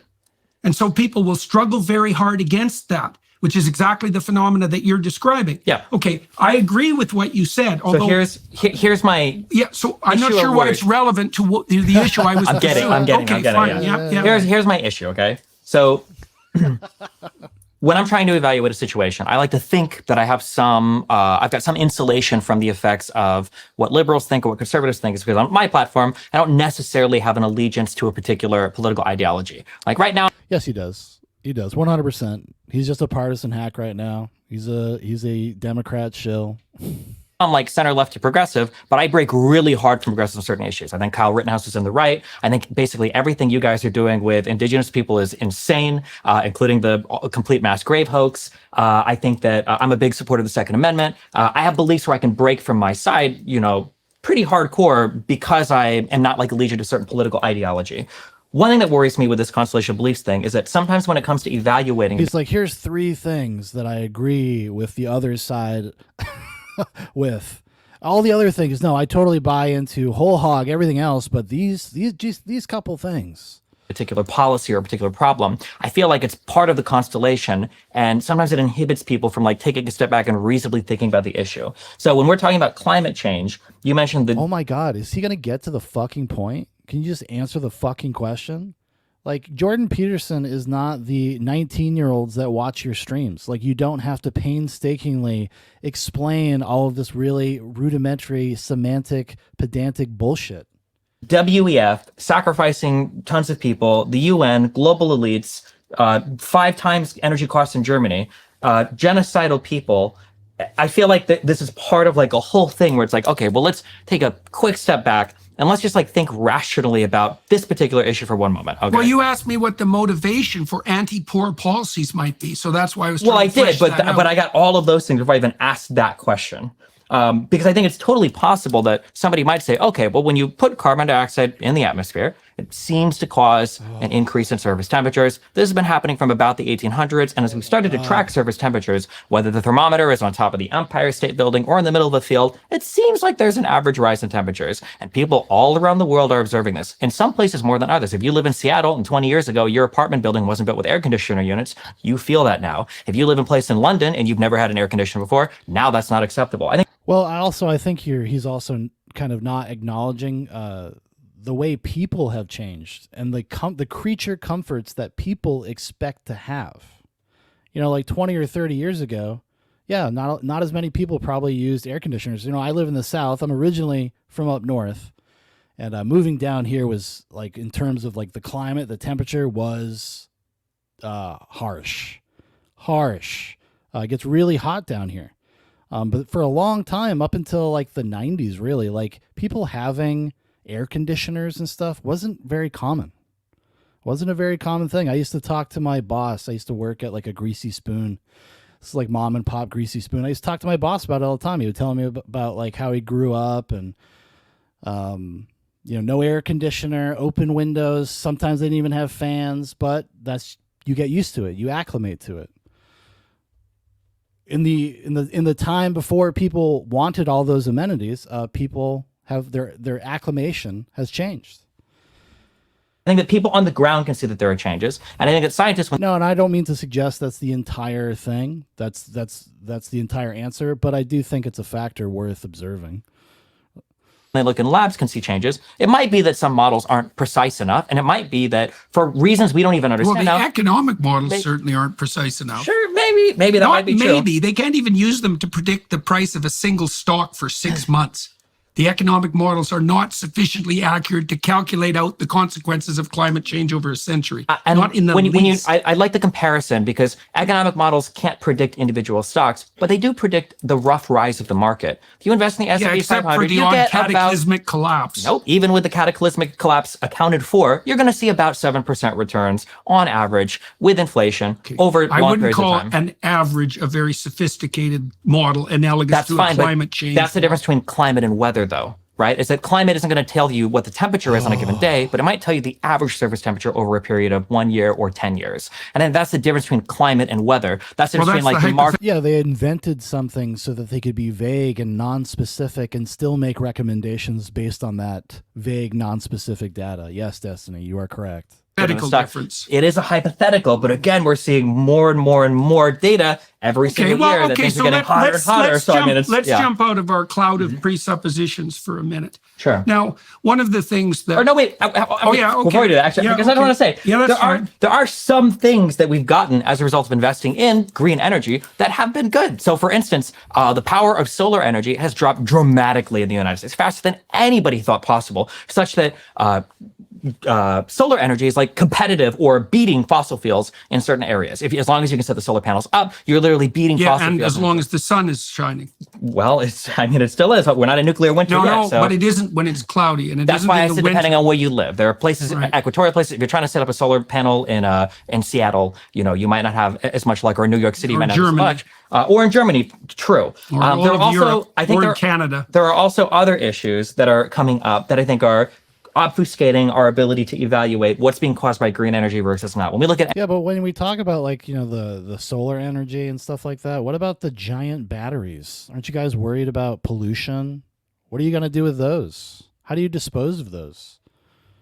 energy increases in Germany, I think there's a similar constellation around nuclear energy, for instance. People don't want nuclear energy because they think of nukes, and they think of nuclear meltdowns, and they think of Chernobyl, and they think of Fukushima, and they think of atomic bombs, and that's it. And that's stupid. And I agree with you. But nuclear energy is a totally viable alternative to other forms of fossil Then why fuels. does the radical left oppose it? You think it's just this for the same reason the right opposes vaccines, because it sounds scary and it's a big thing and they don't trust it. It comes from the big right pharmaceutical- has a reason to distrust vaccines in the aftermath of the COVID debacle. Well, because they were imposed by force, and that was a very you get to bad choose. idea. You have a nuclear power plant. That's imposed by force too. No, you don't get to choose where your energy comes from. If you live in a country, Oh my God! Everything is just the same thing. Everything's the fucking same. Holy shit! you turn the light switch and hopefully you don't have a Chernobyl that melts down in your I take it back. I don't think he's very smart. your particular town, right? Well, you get to choose it because you can buy it or not. Well, That's I mean, the choice. It does, but the Nobody negative, had a choice with the vaccines. nobody had a choice whether or not they lived near Chernobyl or not. Nobody's a choice. Sure, There's a they nuclear could power move plant. away. Well, how realistic that's is it a to move choice. like 500 miles? That's like telling conservatives when Biden tried to do the OSHA mandate for vaccines, like, well, you can just get a different job, right? I don't want to debate about whether or not large nuclear power plants are frightening. They are. Sure, okay. And there are technologies now where that's not a problem. And I think that's a do support nuclear power counterproductive plants. I place think it's a for our good- discussion to go, because I also understand why people are afraid of it. But what I don't understand, for example, is why the Germans shut down their nuclear power plants and the Californians are thinking and doing the same thing when they have to import power from France anyways. Like, it's complete. Or burn coal, which is a million times worse. Not Yeah. just coal, lignite. Yeah. Right. And then with regards to these renewable power sources, they have a number of problems. One is they're not energy dense. They require tremendous infrastructure to produce. They might be renewable at the energy level, but they're not renewable at the raw materials level. So that's a complete bloody lie. They're insanely variable in their power production. And because of that, you have to have a backup system, and the backup system has to be reliable without variability. And that means if you have a renewable grid, you have to have a parallel fossil fuel or coal grid to back it up when the sun doesn't shine and the wind doesn't blow, which is unfortunately very, very frequently. And so I'm not going to say there's no place for renewable energy like solar and wind, because maybe there are specific niche locales where those are useful. But the logical, what would you say, antidote to the problem of reliability, if we're concerned about carbon. So, like, who is being interviewed? Like, Jordan Peterson, it just breaks everything down, makes it all perfectly understandable. Has Destiny actually made any, like, positive claims this entire hour that they've been talking? Has he actually said anything? I mean, he says a few things and then immediately gets shut down, immediately gets eviscerated. So I guess he's changed his tactics on the fly. But we're really not, would be to use nuclear. And the Greens haven't been like flying their bloody flags for 30 years saying, well, We could use fossil fuels for fertilizer and feed people, and we could use nuclear power to drive energy costs down in a carbon dioxide free manner. That seems pretty bloody self-evident to me. And so then it brings up this other mystery that we were talking about earlier. You know, what's the impetus behind all this? Because the cover story is, oh, we care about carbon dioxide, which I don't think they do, especially given the willingness to sacrifice the poor. It makes no sense to me. And I think it's relevant to the issue you brought up, which is that people have these constellations of ideas, and there's a driving force in the midst of them, so to speak. They're not necessarily aware of what that driving force is. Isn't it more likely that people are either misinformed or misguided than people are legitimately trying to depopulate the planet? Look. Are they that misguided? Destiny, you think that many people are that misguided at top levels, the policymakers? Yeah, they're just idiots. Well, that would be worse. That would almost be fucking worse. That wouldn't give me any sense of comfort. Misinformed and ignorant, that's plenty relevant and worth considering. And stupidity is always a better explanation than malevolence. But malevolence is also an explanation. And no, I don't think it's a better explanation, because why would we waste so much money sending food aid, having Bush do, programs through Africa for AIDS, having other billionaires like Bill Gates invest so much money in anti-malarial stuff? Like, why would all the global elites be so invested in helping and killing the people here at the same time? Well, some of it's confusion. Okay. And some of it's the fact, many things can be happening simultaneously with a fair bit of internal paradox, because people just don't know which way is up often. But the problem with the argument, okay, so you tell me what you think about this. Mm-hmm. So, Hitler's cover story was that he wanted to make the glorious Third Reich and elevate the Germans to the highest possible status for the longest possible period of time. Okay, but that wasn't the outcome. The outcome was that Hitler shot himself through the head after he married his wife, who died from poison the same day, in a bunker underneath Berlin while Europe was in flames. Well, he was insisting that the Germans deserved exactly what they got because they weren't the noble people he thought they were. And then you might say, well, Hitler's plans collapsed in flames, and wasn't that a catastrophe? Or you could say that was exactly what he was aiming for from the beginning, because he was brutally resentful and miserable right from the time he was, a rejected artist at the age of 16. And so he was working, or something was working within him, and something that might well be regarded as demonic, whose end goal was precisely what it attained, which was the devastation of hundreds of millions of people, and Europe left in a smoking ruin. And the cover story was the Grand Third Reich. And so there's no reason at all to assume that we're not in exactly the same situation right now. I think that's a great reason to assume. I think that Hitler's motives and everything that he was trying to do wasn't a secret. I don't think that anybody had to guess that he was incredibly anti-Semitic, his Aryan supremacy was going to lead. The secret is that he was a nihilistic, apathetic asshole that was depressed and was really more invested in destruction than what he claimed, is what Jordan Peterson is saying. To the destruction and the murder of so many different people in concentration camps. Like, none of this was a secret. It's not like he was hiding it.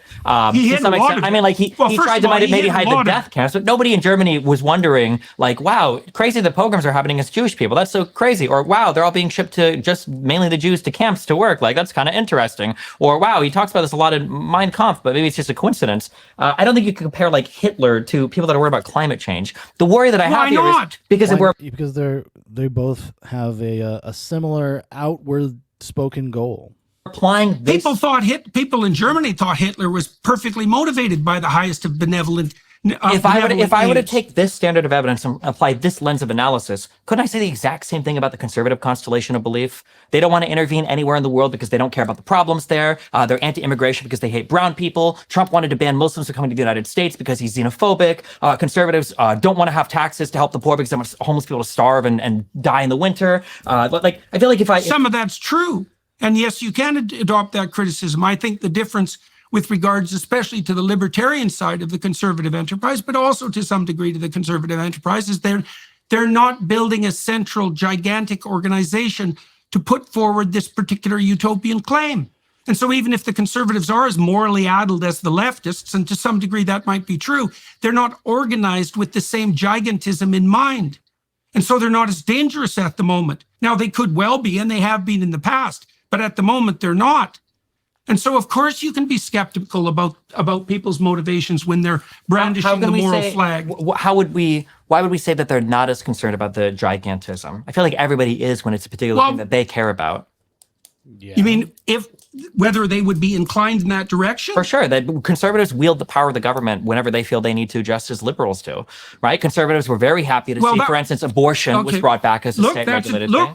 That's a good objection. I think that you're correct in your assumption that once people identify a core area of concern, they're going to be motivated to seek power to implement that concern.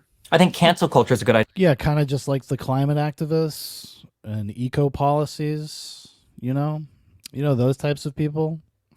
Too. I think conservatives prior to the 2000s, if they could censor everything related to either LGBT stuff or weird musical stuff or stuff that they didn't want their kids to watch, conservatives would do it. But now that you see that like liberals and progressives are kind of wielding that corporate hammer, now conservatives are very much, well, hold on, we need freedom of speech, we need to platform everybody. And now progressives are like, well, hold on, maybe we shouldn't platform people. I've got no disagreement with those things that you said, and I have no disagreement about your proposition that people will seek power to impose their central doctrine. Okay, so then you might say, and so we can have a very serious conversation about that. What do we have that ameliorates that tendency?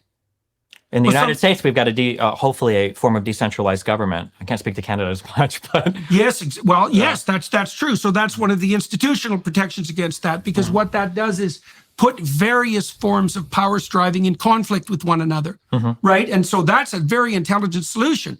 But then there are psychological. Yeah, unfortunately, though, it keeps getting captured by the federal government, which takes more and more power away from the states.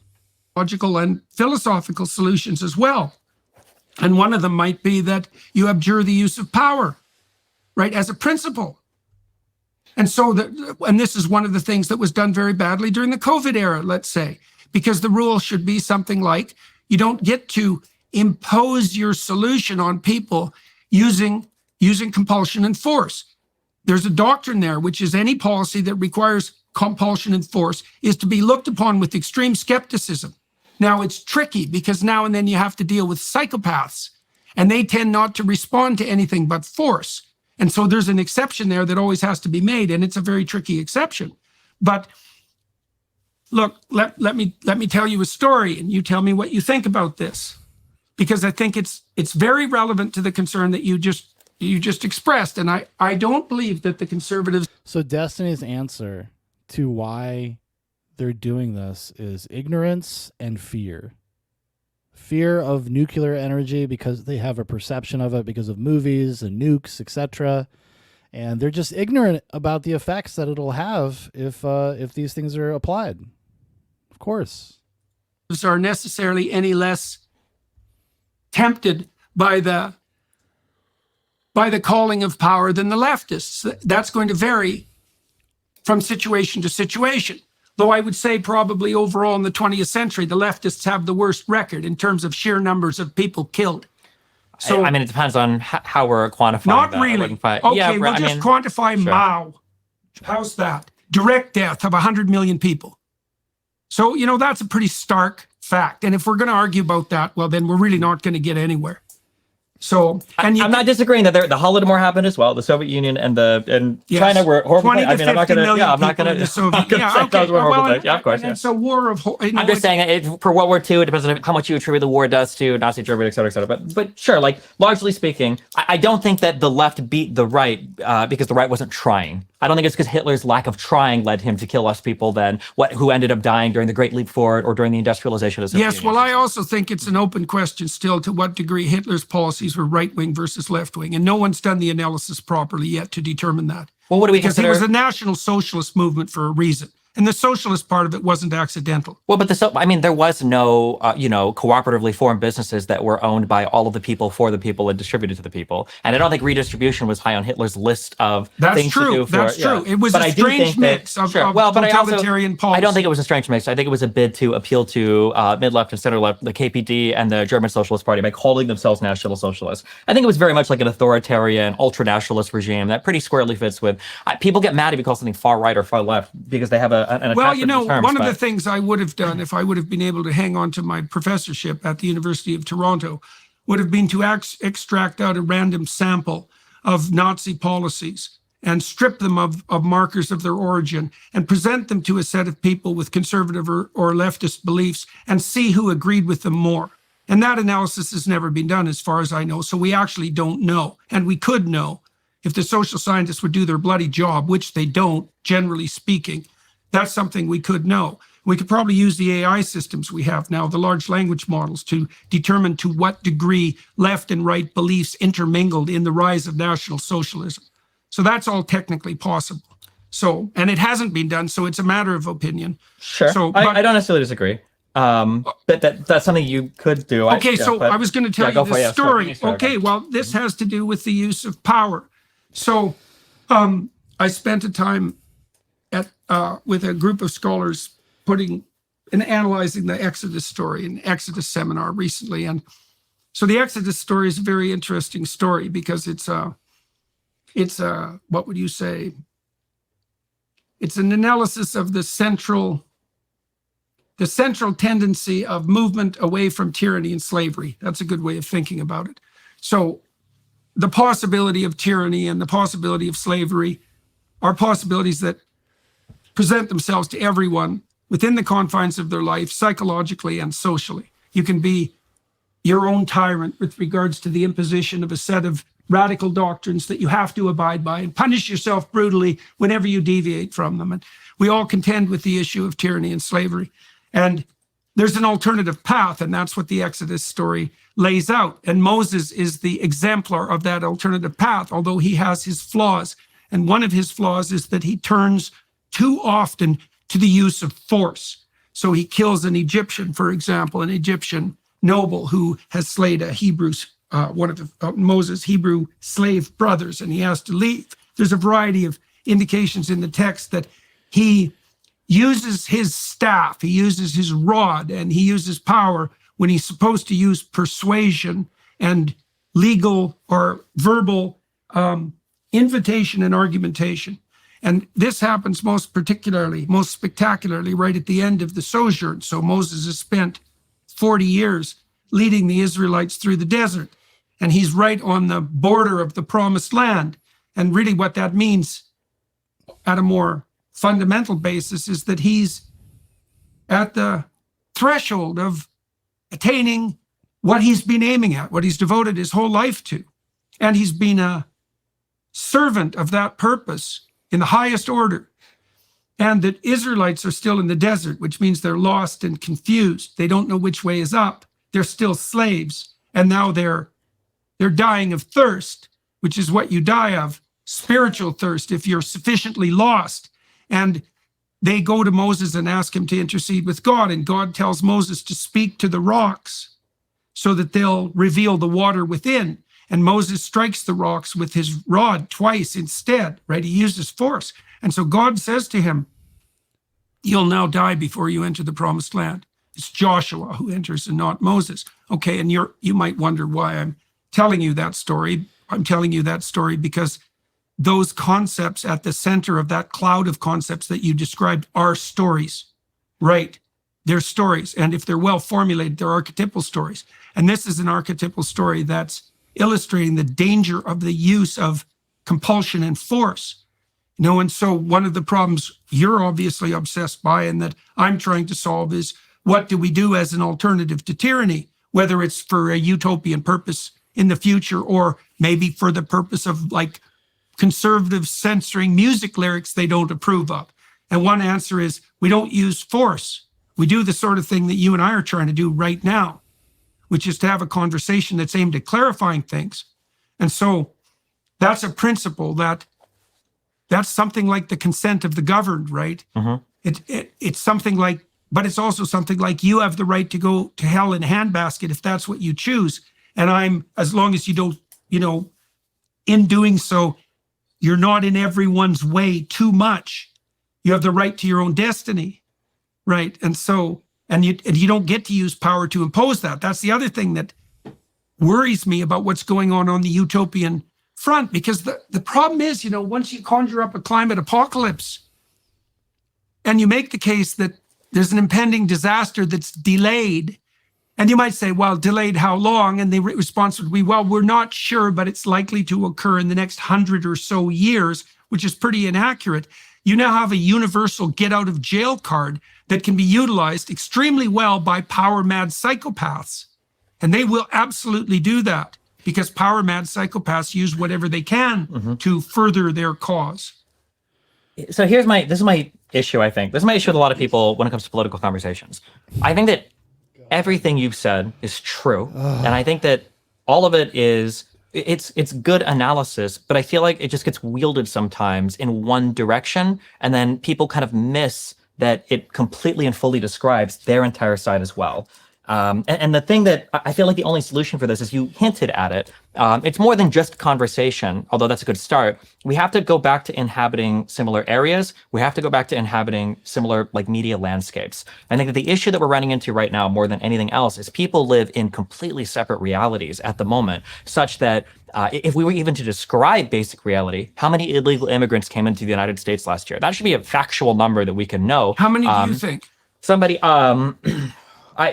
the actual number, probably in the hundreds of thousands. I think some conservatives think it's 3 million per year over the past 3 years because they look at like border contact. No, they're saying 7 million in the past 3 years, not 3 million per year. I believe the number is 7 million. So they look at asylum seekers and they're not looking at I like think crossing it's the laws. 3.6 million.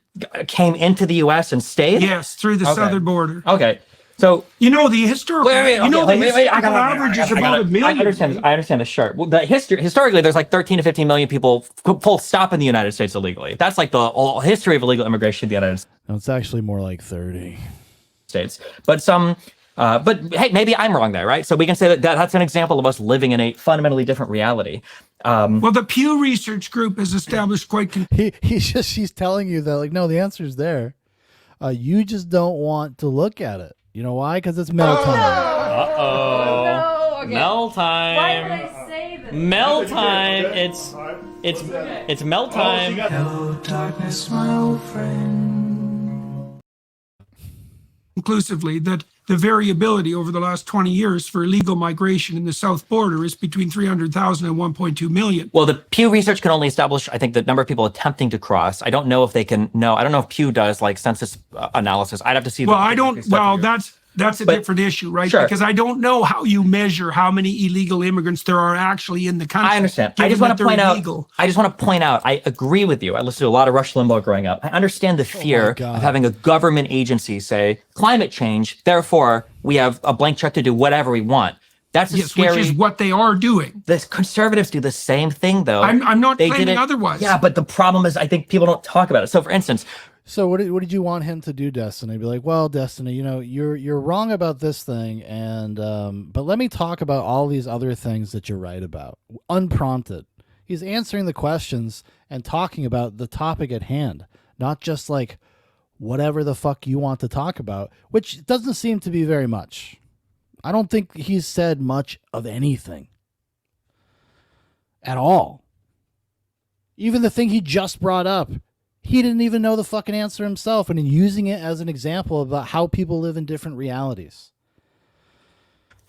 So we can pretend now that the conservative argument was just compulsory vaccines are bad because they infringe on my freedom. That wasn't the conservative argument. The conservative argument was that mass deaths were going to happen, mass side effects were going to happen. There was going to be all this corruption and stuff related to vaccine distribution, to the crazier theories were microchips and blah, blah, blah. None of that came true. Absolutely none of the conservative fear-mongering related to the mRNA vaccines came to fruition. But now that's all forgotten. And that was... What do you mean? Well, no, the thing that he's referencing, because a lot of that stuff's just like fringe shit, but he's talking about the spike proteins, which we have not seen the effects of yet. And there has been an upswing in vaccine injuries and deaths, or at least people are suggesting seriously now. Now people are kind of admitting it now, because they don't have a choice. And they also want Joe Biden not to be the nominee. None of it. What do you make of the excess? What do you make Imagine of it? being able to transition Deaths. There are, that for related to vaccines, there are almost none. The mRNA vaccines have been administered Excess for deaths related in to Europe. vaccines. We don't know. No. We We don't know. absolutely know. We absolutely. Wait This a is like sec. What do settled we know? science. What do we know? How is it I hate the term settled science, by the way. It's a complete bullshit term. But also, how the fuck would we know? Like, it's still happening. Like, you're in the midst of something. To suggest that, like, no, it's fine. Everything's figured out and it's perfect. And now we just move on forward. Clearly, that's not true. God. In terms of vaccine related, No. That's not my question. Excess deaths in Europe are up about 20%, and they have been since the end of the COVID sounds pandemic. really high to me. 20%. Go look. I'll check afterwards. But is this including like the Ukrainian war with Russia? No, it's not including the Ukrainian war. Okay. No. Are you implying that you think it's because of vaccines? I'm not implying anything. I'm but saying what the excess deaths are. But what is your take on what's causing it? Well, you said and you said that in a counter to me describing mRNA vaccines. You said, well, the excess deaths are 20%. That makes it seem that the implication is that the vaccines are causing it or leading to it? First of all, something is causing it. Well, that obviously, yeah. Something is causing it, or some combination of Yeah, factors. something is causing it. And you look at recent history and be like, well, what happened recently? What was different? What did we introduce into global culture that was different? Destiny wouldn't even want to investigate that. He would want to be like, well, we just got to look at all of these different places before we go look at this one thing that we could just seriously hone in on and see what was going on.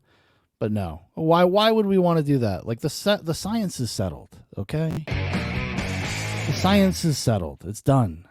Sure. Now, one possibility is that the healthcare systems were so disrupted by our insane focus on the COVID epidemic that we're still mopping up as a consequence of that. Wait, are these excess deaths tracing back through COVID as well? Post-COVID. Just post-COVID. Post-COVID. Okay. Yeah, because everybody would have all the the medical treatments, agencies, doctors, everybody had a giant backlog because for a year nobody was allowed to go to the doctor if it wasn't an emergency. They started, saying things that really weren't elective surgeries. They were saying that they were elective surgeries. Lots of people died unnecessarily as a consequence of that. But of course, it's not enough for it to matter for Destiny. How many human sacrifices is enough to figure it out? You know what I mean? What's the ceiling on that, Destiny? Right. They're terrifying. They're terrifying. And they're not well publicized.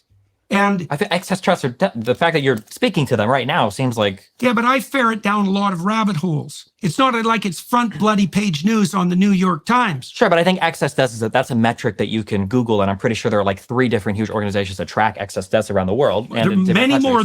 Hagbert says, which one of the two has a PhD and is trained and trains others how to interpret large data sets? Well, that's Destiny. Haven't you ever seen a Destiny stream? He's basically a doctor. 3, yes, in every single European country. Right. Okay. Well, so one relatively straightforward hypothesis is that it's a consequence of the disruption of the healthcare system, the staving off of cancer treatment, etc., the increase in depression, anxiety, suicidality, and alcoholism that was a consequence of the lockdowns, the economic disruption. And there's plenty of reason to believe that some of that is the case. But the other obviously glaring possibility is that injecting billions of people with a vaccine that was not tested by any stretch of the imagination with the thoroughness that it should have before it was forced upon people also might be a contributing factor, partly because we know that it led to a rise in myocarditis among young men. And we also know that there was absolutely no reason whatsoever to ever recommend that vaccine was delivered to young children. whose risk of death at COVID was so close to zero that it might as well have been zero. When you're talking about a disease, the risk of death isn't the only thing that you worry about for the disease. Also, so you're going to talk about transmission? Because that was another thing that the COVID vaccine pushed. Yeah, but it didn't do anything to transmission. It absolutely did, because it decreased your chance of getting infected. It didn't destroy, it didn't get rid of transmission, but it reduced transmission. Yeah, but it was claimed that it would get rid of transmission. Only if you take one reading of one single quote. I think that Biden said one time where he said, no, come on. I've heard so many times. Oh my God, dude. Like, can you believe this shit? This real-time gaslighting bullshit that he does? Like, we all lived through it. We all watched all of the what do you call them? All of the meetings, all of the speeches, all of the commercials, all of the rhetoric, every late night talk show host.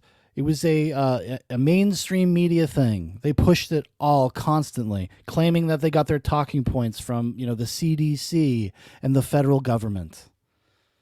Like, what a fucking douchebag.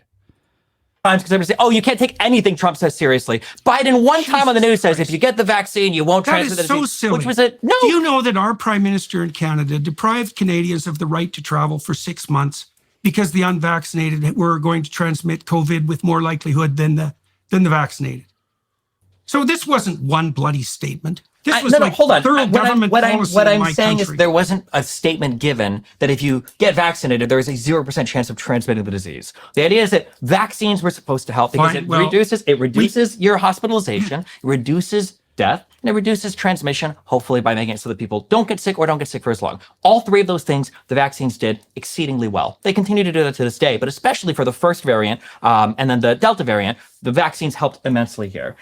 They were tested. The myocarditis rates are like 7 out of 100,000 injections, and the myocarditis is generally acute, and it's generally not as bad as even getting the coronavirus itself, which will lead you also to having myocarditis. It's a much worse side effect than side effects that have caused other vaccines to be taken off the market before.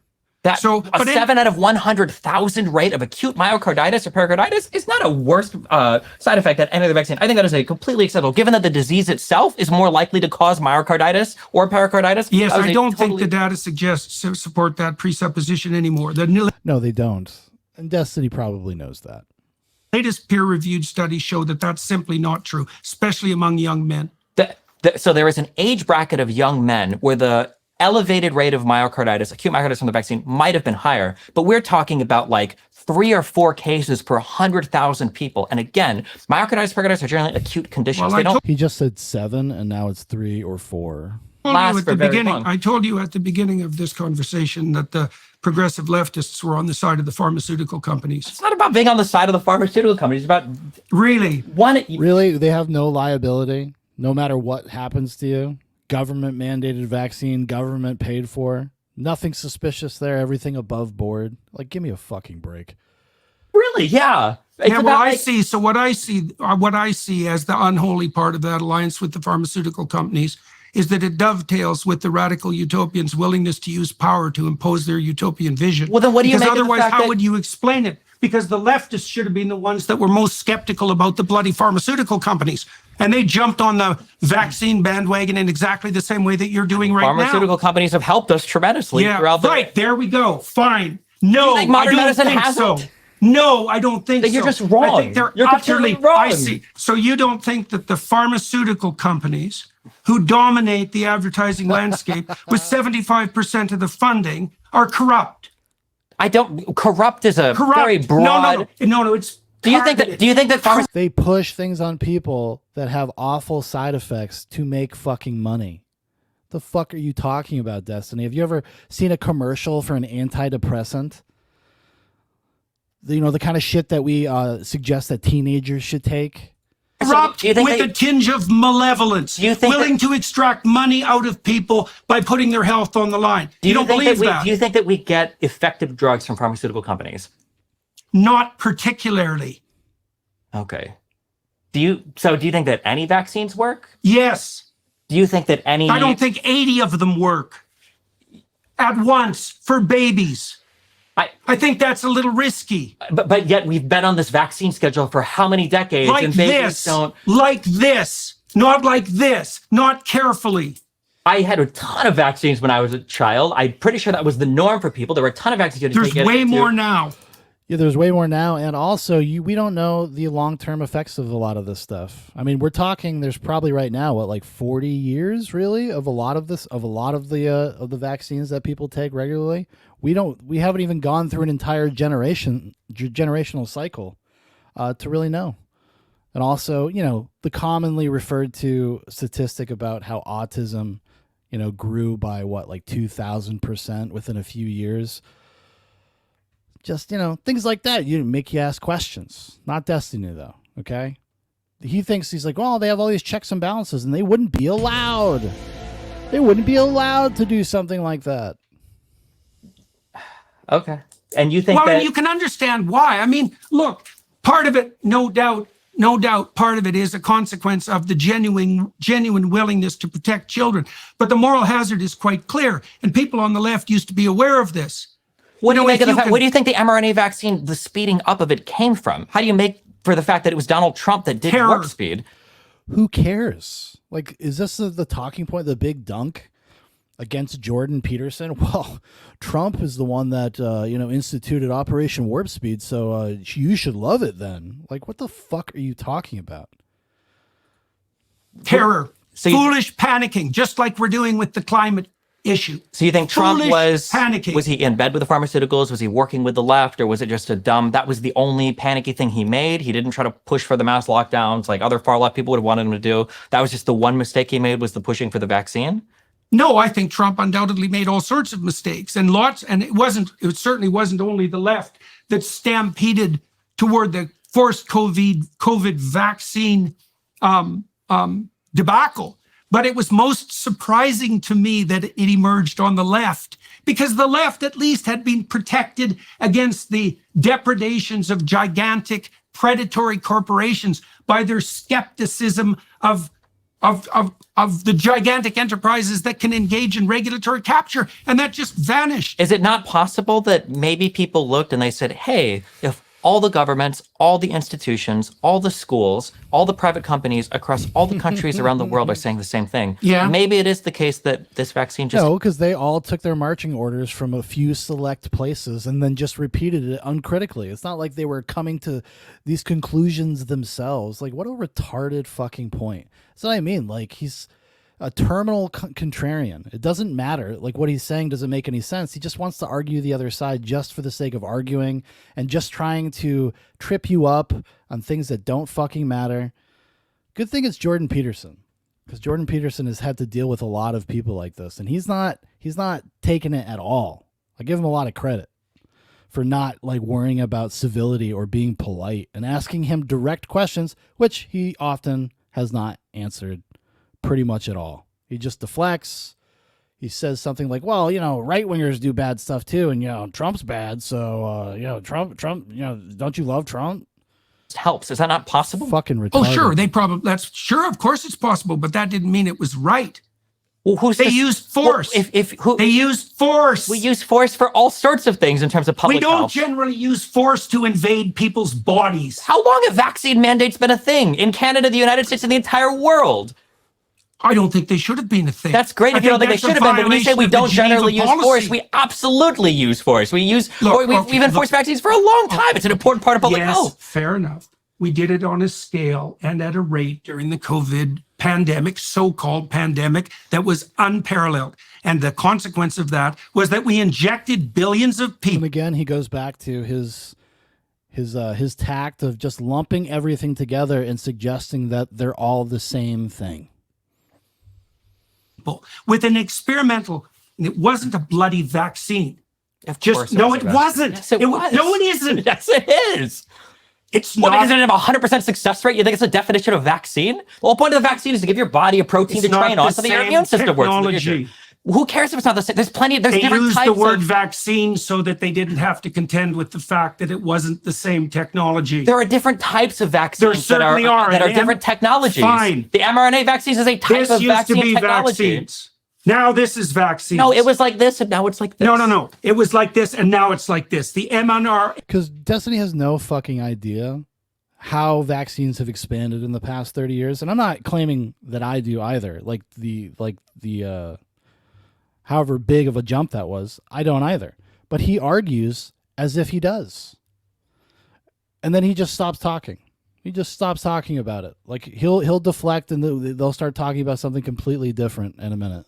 mRNA technology was a radical qualitative leap forward in technology. You can call it a vaccine if you want to, but it bears very little resemblance to any vaccine that went before that. And the reason it was called a vaccine was because vaccine was a brand name that had a track record of safety, and shoehorning it in that was one of the ways to make sure that people weren't terrified of the technology.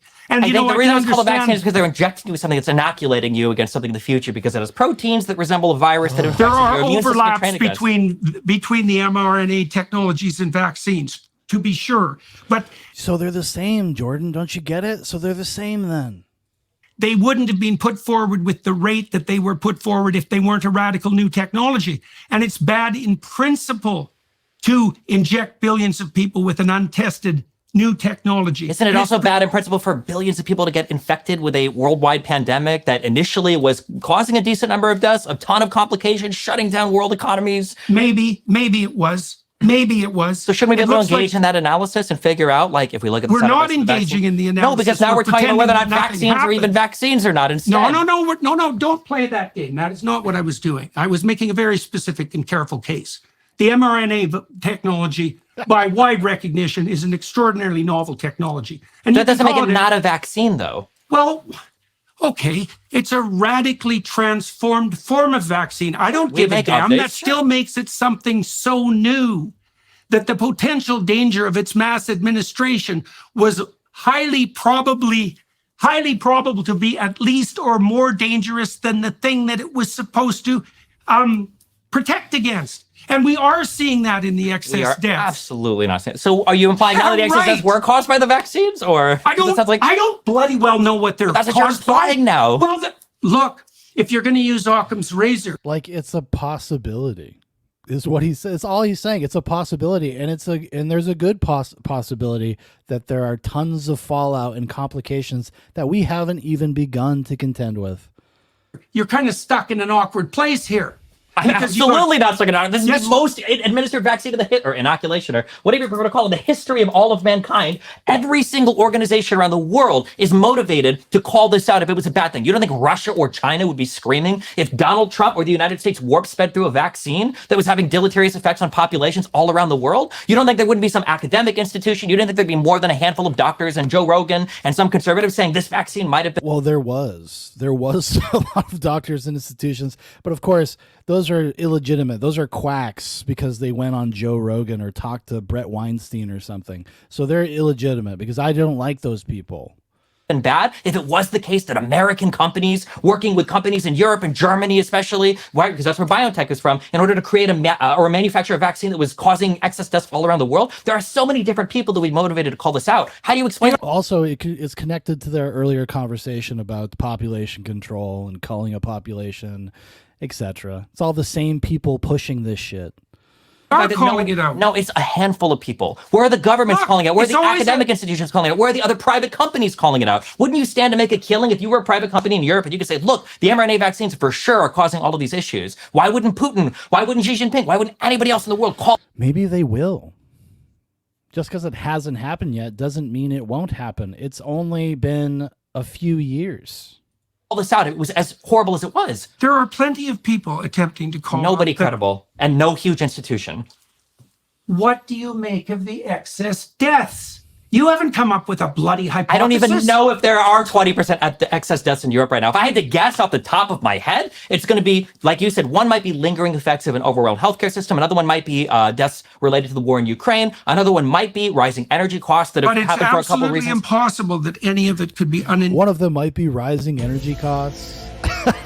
unintended consequences of a novel technology injected into billions of people. I think that if excess, first of all, there aren't billions of people in Europe. So if there were didn't say excess there deaths, were. I understand, but you're talking about excess deaths in Europe. I'm not aware of excess deaths that exist in other places that are completely and totally unaccounted for, where the only explanation could be the vaccine.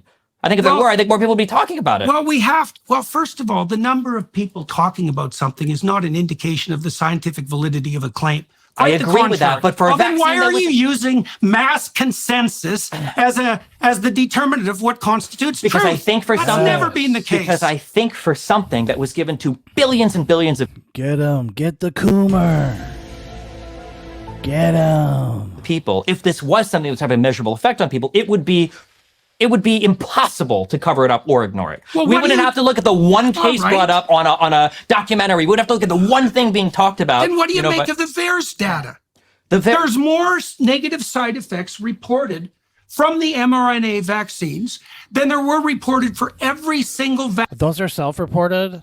Actually, the VAERS thing, because I have a bunch of people in my family that are like nurses and work in the medical field, and that was one of the things they would talk to me about, like during COVID while it was happening, talking about the VAERS data. And even I was like, well, I don't really know. I don't know. Because it's self-reporting. I assume that's what Destiny's going to say. But I think when you have the volume of data, the volume of people that submitted data, it's clearly worth looking at. Vaccine ever created since the dawn of time, and not by a small margin. So it's not just the excess deaths. I agree. It's the VAERS data. What is VAERS data? It's the database that until the COVID-19 pandemic emerged, and we had the unfortunate consequence that there were so many side effects being reported, it was the gold standard for determining whether or not vaccines were safe. And now as soon as it started to misbehave on the mRNA vaccine front, we decided that we were going to doubt the validity of the VAERS reporting system. Okay, the VAERS reporting system never been the gold standard for anything. VAERS reporting is just if you want to report that there is some issue that you have after getting a vaccine. That's it. Yeah, how do you think that they fucking collect that data? Like, what do you mean? It's never been the gold standard for everything. It's a pretty important part of the consideration. How else would you know? It's What do you mean vaccine that's it? adverse. What the hell do you think it was set up for? to report adverse events that Why? happen after a vaccine, Why? to track and see if something was related to the vaccine. Right. So Why? most people didn't even know VAERS existed until after the COVID vaccine. Once people know that it exists, So what? of course, more people are going to engage with it. But what happens So when it's you all submit a noise. report? No, it could be or it couldn't be. So what do? When a bunch of stuff Well, being you first of all might begin when by suggesting that maybe it's not all noise. correct. So when Especially all given of the these excess things are deaths. admitted to VAERS, what they do is from there they investigate. All you can do, all VAERS is I might go and get a vaccine, and maybe in 3 days they go, I got a headache. I'm going to go ahead and call my doctor and make this report. And they'll say, okay, well, it's an adverse event after vaccine. Doesn't mean the vaccine caused the headache. And now that more people I didn't know about say this it system meant than it. ever. I'm saying that just the saying that VAERS VAERS is system not was- the gold standard of determining if a vaccine is Compared working to or not. what? Compared to actual longitudinal, prospective, randomized controlled trial You studies. mean like the ones they should have done to the goddamn vaccines? Like the ones that before- they did do for the vaccines that they continue to do to this day. Yes, that is correct. Yeah. Yes. You really correct. think that you're in a position to evaluate the scientific credibility of the trials for the vaccines, do you? No, Really? I don't. So I have to trust. Then what are you I have doing? to do, what I, I have, don't trust I them. have to I looked trust at the bloody data. First of all, you have to trust third parties to some extent. When you go outside, I don't have to trust Of course third- you do. You do every day. When you turn the keys in your car, you hope your engine doesn't explode. When you're drinking water, you hope that the public water or whatever Again, everything is the same, no matter what. tap or bottled water you got it out of isn't contaminated or poisoned with cholera. I don't when do you that as a consequence of consensus. No, you of course you do. No, I don't. I do that as a consequence of observing multiple times that when I put the goddamn key in the ignition, the truck started. Why do you know it's going to start the 50th or the 100th time? Why do you, how Don't many times play do you wear Hume the with me. You I'm know not perfectly playing well Hume. why. You don't know if the denim in those jeans isn't leaking into your bloodstream. To some extent, we have to trust third-party institutions to make Except when they determination. use force. How about Especially that? when they use force. We trust the police officers. We trust the We judicial do, Abe. We systems. do. We on the left trust the police, do to we? some extent, do we? If somebody's breaking That's into your why we house, who do you defund call? them. I'm not a defunder, but if somebody's breaking into your house, you can be the most defund person in the world. Who are you going to call? Are you going to call your neighbor? Are you going to call Joe Biden? Are you going to call Obama? Are you going to call the Black Panthers? You're going to call the Okay, cops. so tell me this. Tell me this then, because the core issue here is use of force, as far as I'm concerned. You know, we examined some of the weeds around that. Politicians throughout the world, and this would be true on the conservative side now, in the aftermath of the COVID tyranny, because it was more a tyranny than a pandemic, Okay. are now saying that we actually didn't force anybody to take the vaccine. So what do you think of that claim? So let's define force. I think it's Because in technically Canada- true, but I think it's silly. What do you mean it's technically true? Define Technically force, true, then. and that in the United States, at least, I think the idea, what they tried to do, they weren't able to do it because the Supreme Court shut it down, was Biden tried to make it so that OSHA, who's the body that regulates job safety, could make it so that employees had to get vaccinated. Now, eventually, what? that it was, Or what? or they'd lose their job. Okay, does that qualify as force? That's why I said technically. Yeah, no, not, but I'm it's a serious question. I mean, because we need to define what constitutes force before we can. It seems to me. You could argue it's a type of force, sure. I mean, I think it'd be silly to say it's nothing. It is a type of force. It is the same as a cop telling you have to do this, you're going to be killed. No, but it's on the spectrum, sure, of course, yeah. It's as much force as the mRNA vaccines are vaccines. Sure.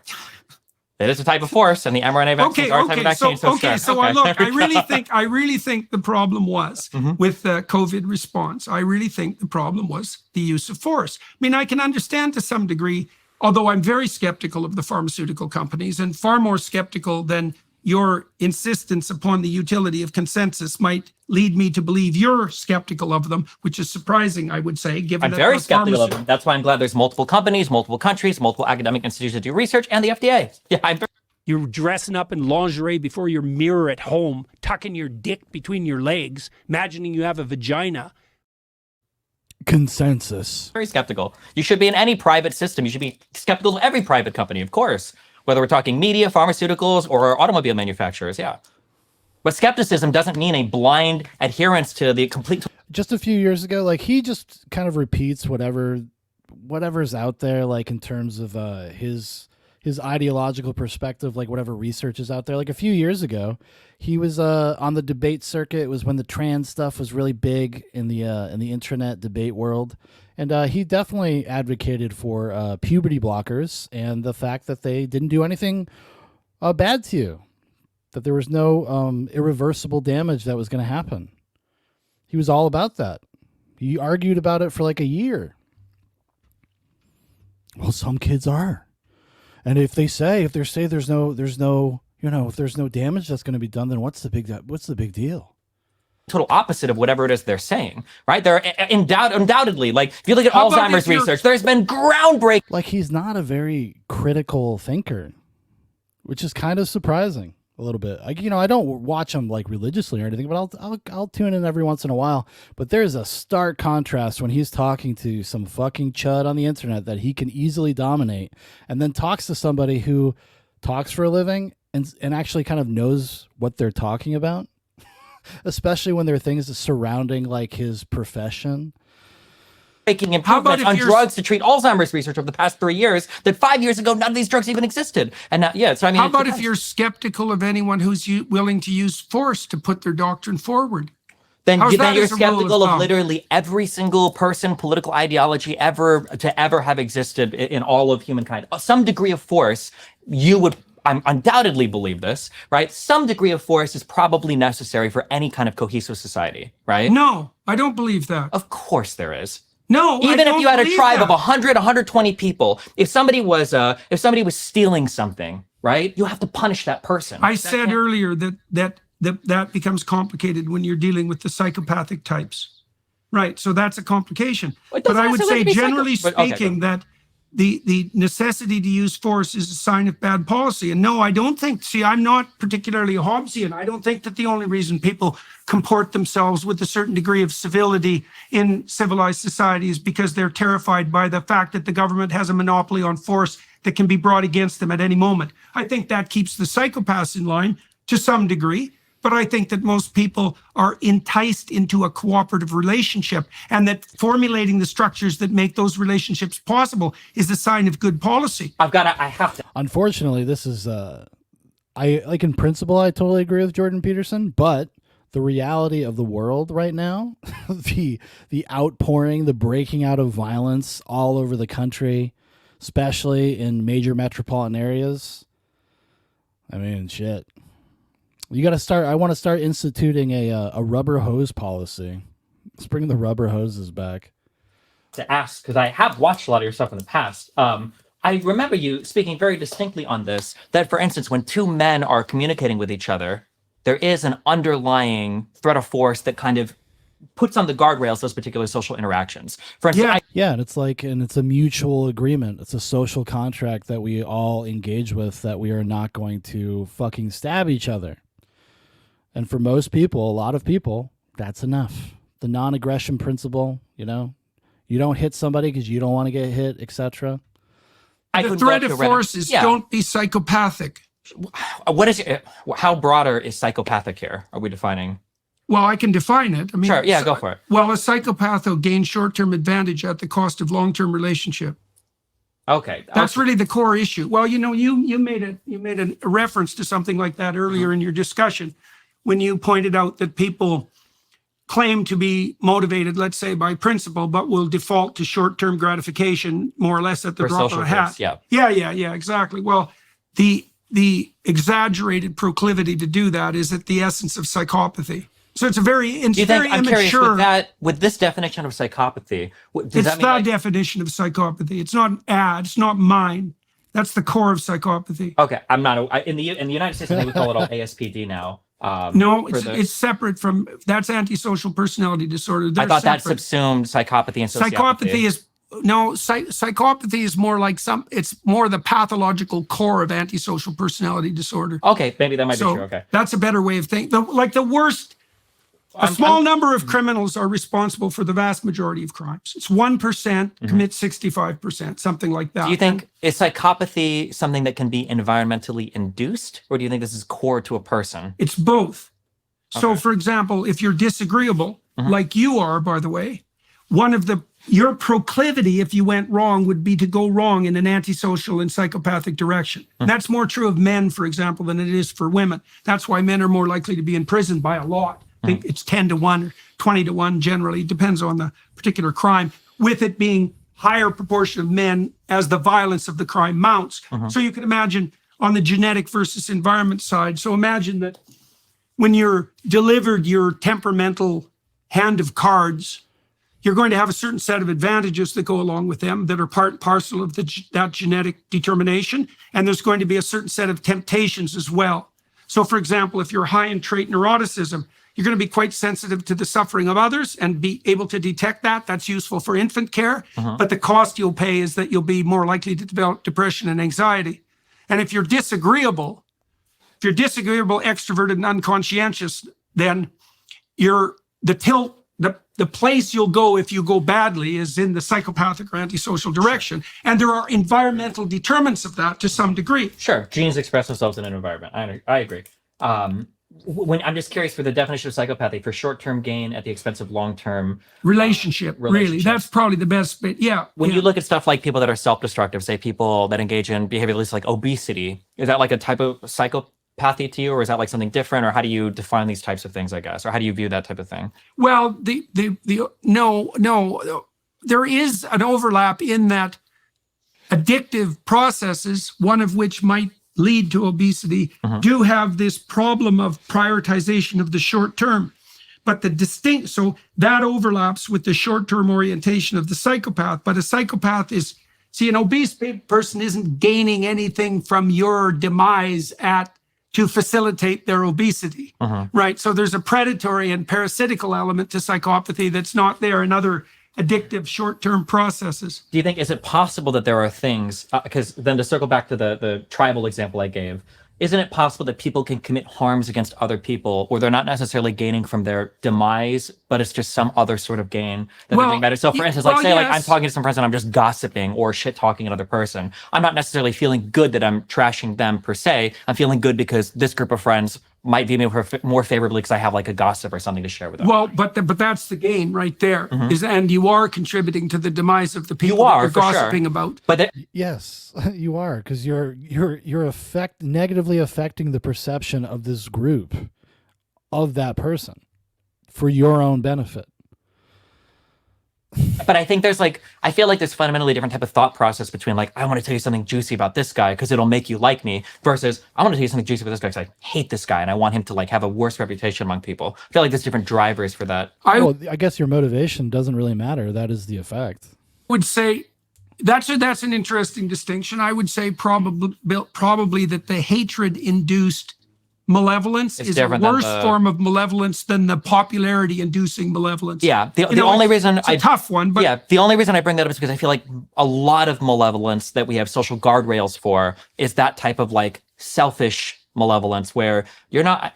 I would argue even the majority of malevolence in the world is usually people acting selfishly or being inconsiderate, not necessarily like I hate this. Yeah, person, I think that's right. Kind of like the climate weirdos, right? Right. I think that that's why Dante outlined levels of hell, Yeah. right? Yeah, well, exactly that. And I mean, that book was an investigation into the structure of malevolence, right? He put betrayal at the bottom, which I think is right. I think that's right, because people who develop post-traumatic stress disorder, for example, which almost only accompanies an encounter with malevolence rather than tragic circumstances, they are often betrayed, sometimes by other people, but often by themselves. And yes, there are levels of hell, you know, and you outlined a couple there. So I guess then my question is just that if you have people, so the kid that steals an orange from a stand, not because he hates the shop owner, but because he wants the orange or he's hungry, without some type of societal, it doesn't have to be the government, it could be family, religious, without some type of use of force, do you think that society ever exists without Use force on your wife? Well, what are we considering force? It's like, I don't got no wife, Jordan.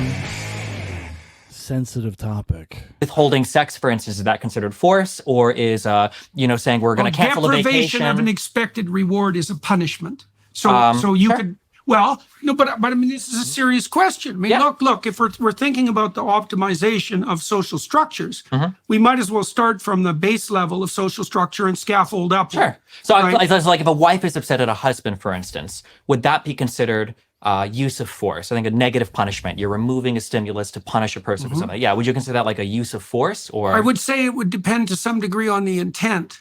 The intent is to punish it. Well, if the intent is to punish, then it's starting to move into the domain of force. I mean, look, while we've been talking, you know, there's been bursts of emotion, right? Yeah. And that's because we're freeing entropy and trying to close and to enclose it again. And so that's going to produces negative emotion fundamentally, most fundamentally anxiety and pain, and secondarily something like anger, because those emotions are quite tightly linked. Sure. And so within the confines of a marriage, because we might as well make it concrete, there are going to be times when disagreements result in bursts of emotion. And those bursts of emotion don't necessarily have to have an instrumental quality, right? It's when the emotion is used manipulatively to gain an advantage that's short-term for the person, and then maybe that's at the expense of the other person, or even at the expense of the person who benefits future self. Then it starts to tilt into the manipulative. There's a tetrad of traits. So narcissism, Machiavellianism, that's manipulativeness. Narcissism is the desire for unearned social status. That's what you'd gain, for example, if you were gossiping and elevating your social status. Machiavellianism, narcissism, psychopathy, that's predatory parasitism, and those culminate in sadism. And that cloud of negative emotion that's released in the aftermath of disagreement can be tilted in the direction of those traits. And that's when it becomes malevolent. And that's when the problem of force starts to become paramount, because I think that your fundamental presupposition was both Hobbesian and ill-formed. I do not believe that the basis for the civilized polity is force. Now, you're saying that, you know, you can't abjure the use of force entirely, and I would say, unfortunately, that's true. I would agree with you. But if the policy isn't invitational, if I can't make a case that's powerful enough for you to go there voluntarily, then the policy is flawed. Now, it may be that we have some cases where we can't do better than a flawed policy because we're not smart enough. And maybe the incarceration of criminals with a long-term history of violent offenses is a good example of that. We don't know how to invite those people to play. They have a history, generally from the time they're very young children, from the age of 2, of not being able to play well with others. And it's a very, very intractable problem. There's no evidence in the social science literature at all that hyper-aggressive boys by the age of 4 can ever be socialized in the course of their life. The penological evidence suggests that if you have multiple offenders, your best bet is to keep them in prison till they're 30. And the reason for that is it might be delayed maturation, you know, biologically speaking, but most criminals start to burn out at around 27. So it spikes, it's a big spike when puberty hits, and then stability among the hyper-aggressive types. So actually what happens is the aggressives at 4 tend to be aggressive their whole life, and then they decline after 27. The normal boys are not aggressive. They spike at puberty and go back down to baseline, right? And so you don't really rehabilitate people in prison for obvious reasons. I mean, look at the bloody places. They're great schools for crime, in large. But if you keep them there until they're old enough, they tend to mature out of that, except the worst of them tend to mature out of that predatory, short-term oriented lifestyle. So, yeah, and I don't that's disagree. the force issue. Yeah, I agree. So I fundamentally, to clear my I guess my stance up, I agree that fundamentally you're not building society on force. If for no other reason, because there'd be so much friction, it would fly apart at the seams, right? You can't force. You get resistance if you use force. Fundamentally, we're building off of cooperation. You want to invite people to participate in society. I agree with that. I feel like once you start to hit certain thresholds or certain points, and you've got so many different types of people involved, at some point we're going to have force around the edges on the guardrails just to make sure that we don't allow. Are you familiar with like tit for tat systems? Very. Yeah, tit for tat is probably a really important part of our evolutionary biological history and an important part of the animal kingdom. And I think to some degree that tit for tat punishment is important. Is that force or justice? You can call it what it is. No. I'm curious what you think. This is a very serious question. Yeah. Because the tit for tat is very bounded, right? It's like, you cheat, I whack you, and then I cooperate, right? Yeah. So, and I do think that there's a model there for what we actually conceptualize as justice. Sure. It's like you don't get away with it, but the goal is the reestablishment of the cooperative endeavor as fast as possible. Of course, I agree. But in a reductionist way, we're kind of just using justice here as a stand-in for force, right? Well, because a tit for tat system. That's a good. So there are different types of tit for tat systems, right? You've got tit for tat, you've got tit for tat tat, there's all sorts of type systems where maybe you'll let somebody make a mistake 1 or 2 times, but you can't have a tit system because then somebody can come in and take advantage of it. Yes, which is the problem with the compassionate left, by the way. To some extent, sure, it can be. Or a problem with the right that's far too forgiving of Donald Trump. But I would say that tat part. Holy shit. You think he's talking about... Maybe he's just talking about leftist policies of turning career criminals loose, people being arrested up to 20 times for violent offenses and still let out just to go assault somebody else. I think maybe that's what he was getting at. Fucking Donald Trump. Jesus Christ. Do these people think about anything else? Can they have conversations about anything without bringing up Donald Trump? It's been 2 hours. And it's been 4 times he's mentioned him. You can call it justice. I think justice is a perspective of force, right? Where some people might consider a force to be just, the cop that arrests the murderer, and other people might consider that force, that tat, to actually be injustice because the murderer was responding to environmental conditions, blah, blah, blah, or was that's or whatever. A stupid theory, that responding to environmental conditions theory. Because here's why it's not. Because essentially that's Rittenhouse's self-defense is responding with violence. So if you assume that there's a causal pathway from early childhood abuse to criminality, let's say, which is the test case for environmental determination of the proclivity for the exploitation of others, then it spreads near exponentially in populations. That isn't what happens. So here's the data. Most people who abused their children were abused as children. But most people who are abused as children do not abuse their children. And the reason for that is because if you were abused, there's 2 lessons you can learn from that. One is identify with the abuser.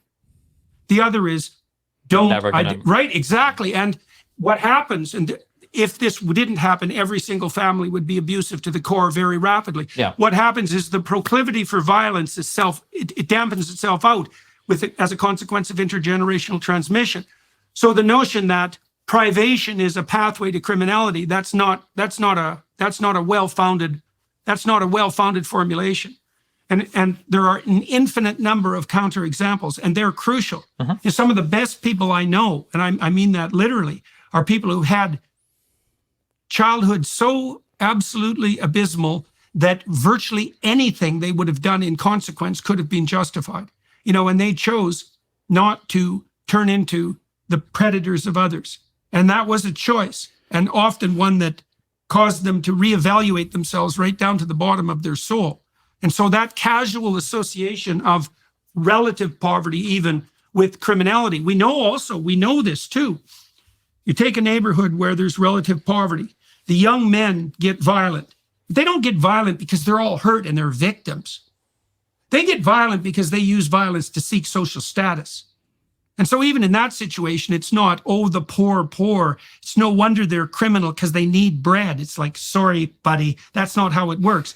The hungry He had a perfect opportunity to say bucko, and he didn't take it.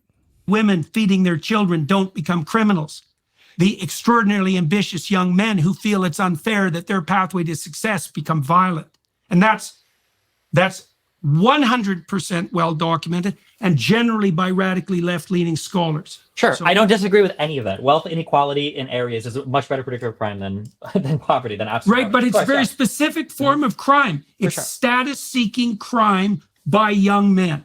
Right, well, but that shows you what the underlying motive is. It's not even redress of the economic inequality. It's actually the men striving to become sexually attractive by gaining position in the dominance hierarchy. Well, I There's think you nothing have to be. the I think least you have to bit be. about I it. think you have to be really careful with that assessment, though, because you can say that it's not economically. It's not seeking economic. Why do you have to be careful? The biggest predictor of male... Because we're assuming that people that commit crime in these types of circumstances are status seeking and not trying to seek economic remedy. But That's it might exactly be what we're assuming. But it might be the case, for instance, that in economically prosperous areas, that the men there aren't actually seeking economic prosperity. They're also just trying to elevate status, but they do it through economic prosperity. It's potential, right? They do it with a longer term vision in mind. Sure. They're trying to elevate. I wouldn't disagree with that in the least. Sure. But they do it with Again, everything is the same. It's just like, I can't even imagine thinking this way. a much longer time horizon in mind. And we know this partly because there have been detailed studies of gang members, for example, in Chicago, who are trying to ratchet themselves up the economic ladder, but they do it with a short-term orientation. Most of them think they're going to be dead by their early 20s. Sure. So they're trying to maximize short-term gain.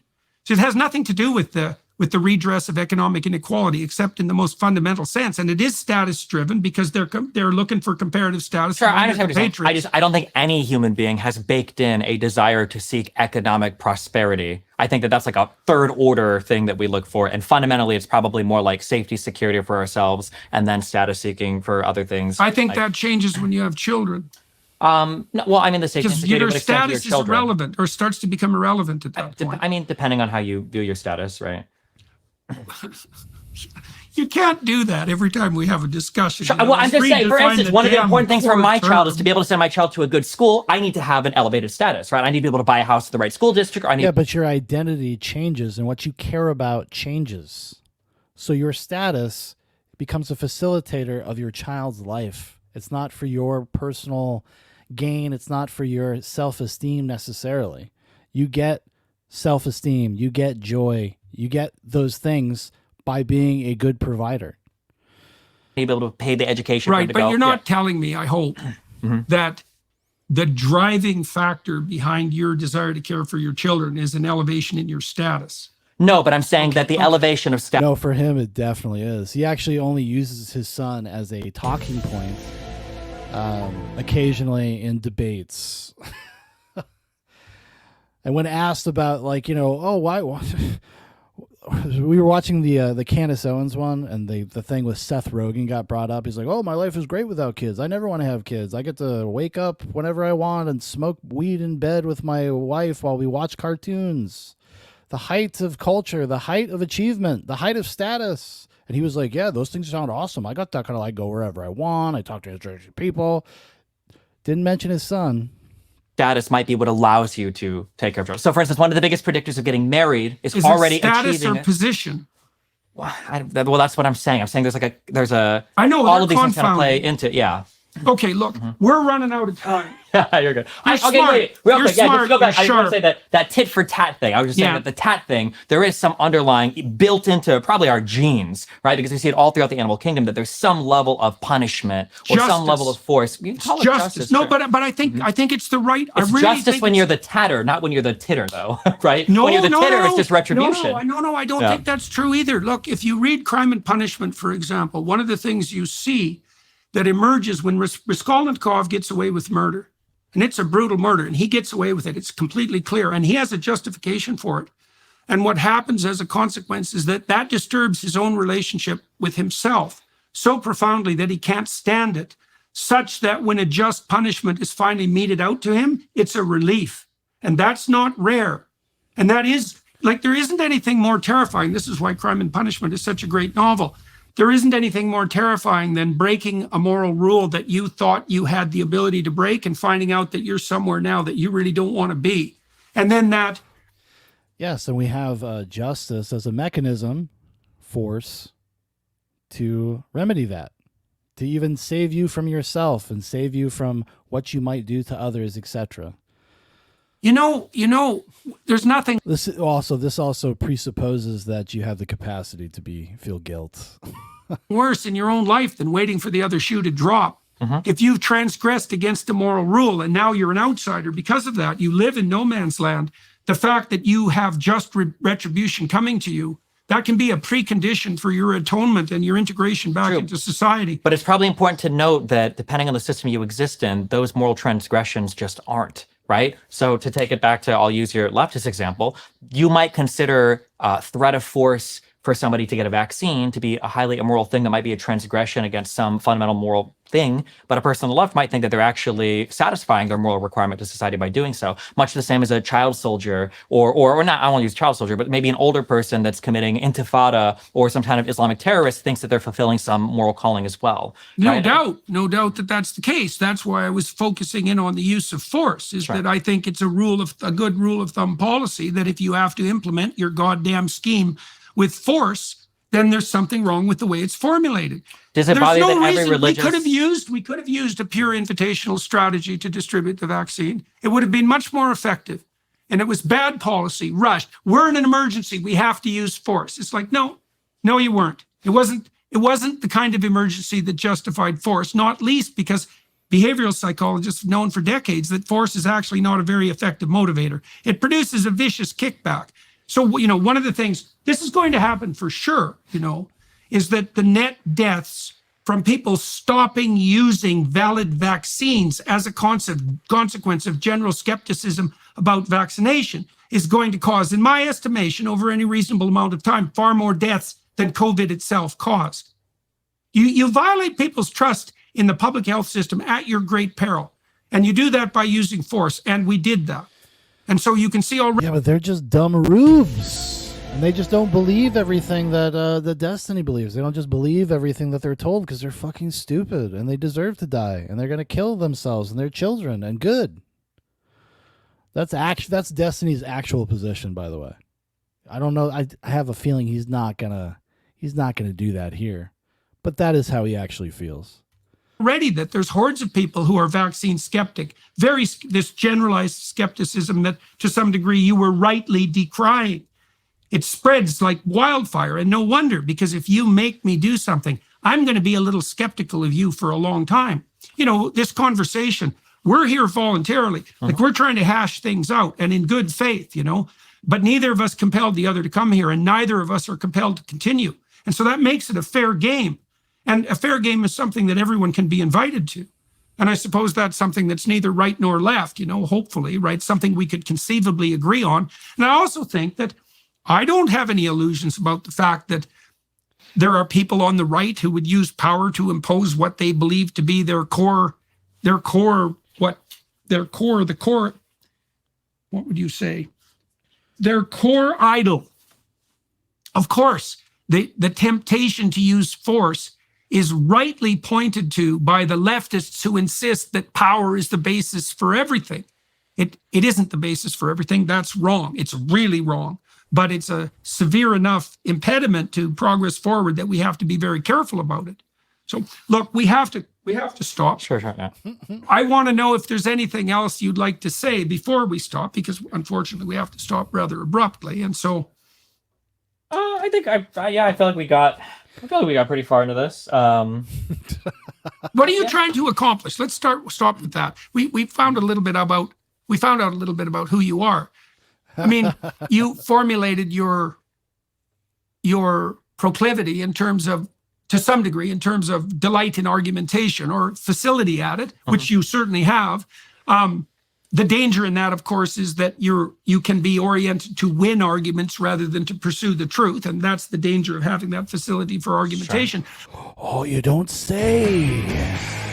You don't say, Jordan. But what are you hoping to accomplish by engaging in conversations like this in the public sphere. Elevation of status, that's one Yes. possibility. No, I feel like I think debate or argumentation is good because it forces two sides to make their ideas somewhat commensurate to the other. If two people are having a conversation, they have to be able to communicate said ideas to the other person. Otherwise, it's just a screaming match. And I think there is a good, for the sake of like just being bipartisan or having a collection of people in a certain area and having different people together, just that in and of itself, without anything else happening, I think produces a good, at least for a democratic society. For instance, like I would agree that school, maybe not faculty, but administrators are very, very, very, very, very far left today. Dangerously so. I don't have to talk to you about this, obviously. He would have disagreed with himself like a couple years ago. He used to argue against this. That's what I mean about like there's a slow, very slow motion red pilling of destiny happening. And I can't say I guarantee it, but I have a strong belief that within 5 years, maybe, Destiny is just going to be a right-wing lunatic. But I think part of the responsibility to that, I think, rests at the feet of conservatives who, instead of maintaining participation in the system, decide that they're going to throw their hands up and disengage.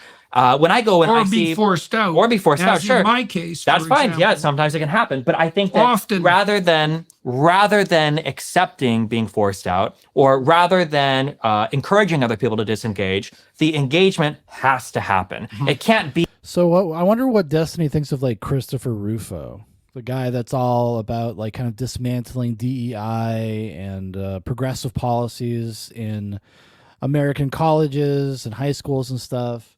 Like they went and basically started their own school. And I can't remember exactly. I'm sure he's talked about it. I can't remember what his position is exactly, but I would have to imagine that he would not be in support of that. I'm losing faith in the system, so all of us are going to go here and do their own thing. Well, it has to be like, no, we're going to be here in these conversations, whether you like it or not, because in a democracy, sometimes the guy you don't like wins. Sometimes the policy that you don't like is enforced. And this belief that everything just works in its idyllic form is fucking retarded. Like the idea like, well, I'm going to stay and force myself into the conversation. Yeah, they get rid of those people. They get rid of them. People do that. Jordan Peterson being one of them. They do that. And they stick with it just to say fuck you, kind of. And they always find a way to get rid of them. So it's not for lack of trying. Sometimes a guy you don't like is somebody you have to share an office or a classroom with, and we need to be okay with that. And I'm worried that like the internet is driving people into these like very homogenous but very polarized groups. See, I would totally agree with that. The internet 100% does that. Data on that, by the way, aren't clear. Like whatever's driving polarization doesn't seem to be as tightly related to the creation of those internal bubbles as you might think. Like I've looked at a number of stuff. No, it's because there's people with a sets of beliefs that get validated or get their talking points from larger media structures, and they take that back to their bubble, and their bubble just takes at face value everything that the leadership of that bubble suggests. Destiny is in a bubble. Destiny would be considered like an influencer or a thought leader in that bubble. There's tons of people. They call them orbiters. They're Destiny orbiters, the people that like kind of orbit Destiny's streaming world. And they're like, a lot of them are just kind of weird sycophants. Studies that have investigated to see whether people are being driven into homogenized information bubbles. And it isn't obvious that that's the case directly, although the polarization that you're pointing to, that you're concerned about, that seems to be clearly happening. So, and why that is, well, that's a matter of, intense speculation. I feel like the homogeneity, I feel like it's not so much, this is not research-based at all, it's just a total feeling. Yeah. So I'll admit that. But the feelings that I have is it's not necessarily that homogeneity has increased, it's that homogeneity has increased as a byproduct of the bubbles becoming larger. So for instance, it might be that I'm from Omaha, Nebraska. It's a town or city really, in Nebraska, right? It might have been that 50 years ago, there are bubbles in living in Omaha, and there are different bubbles for living in Lincoln. And there might be bubbles in Toronto or neighborhoods in Toronto, or there might be bubbles in Vancouver. But now as the internet exists and things become more internationalized, these bubbles it's not just a bubble that exists in these cities. Now the bubbles have come together. And as a result of them coming... That's why they're so easily manipulated. Because if you're like in a community in a bubble, you have to face each other. The internet, this is not really facing each other. It's just not. It's just not the same thing. Gigantism problem. Sure, yeah. Or a globalization problem or a communication problem. But you run into this issue where somebody might be in a particular city or state and have a really strong opinion about what AOC says, but they don't know anything about their local political scene. And I think that that's an issue because the bubbles have gotten so large and they're encompassing so many people now, and you're expected to have like a similar set of beliefs between all of these different people now that might live in totally different places. That's, I think, a big issue we're running into. Yeah, well, that could be, we'll close with this, I think. That might be one of the unintended consequences of hyperconnectivity, right? Is that we're driving levels of connectivity that get rigid and that we also can't tolerate. Yeah.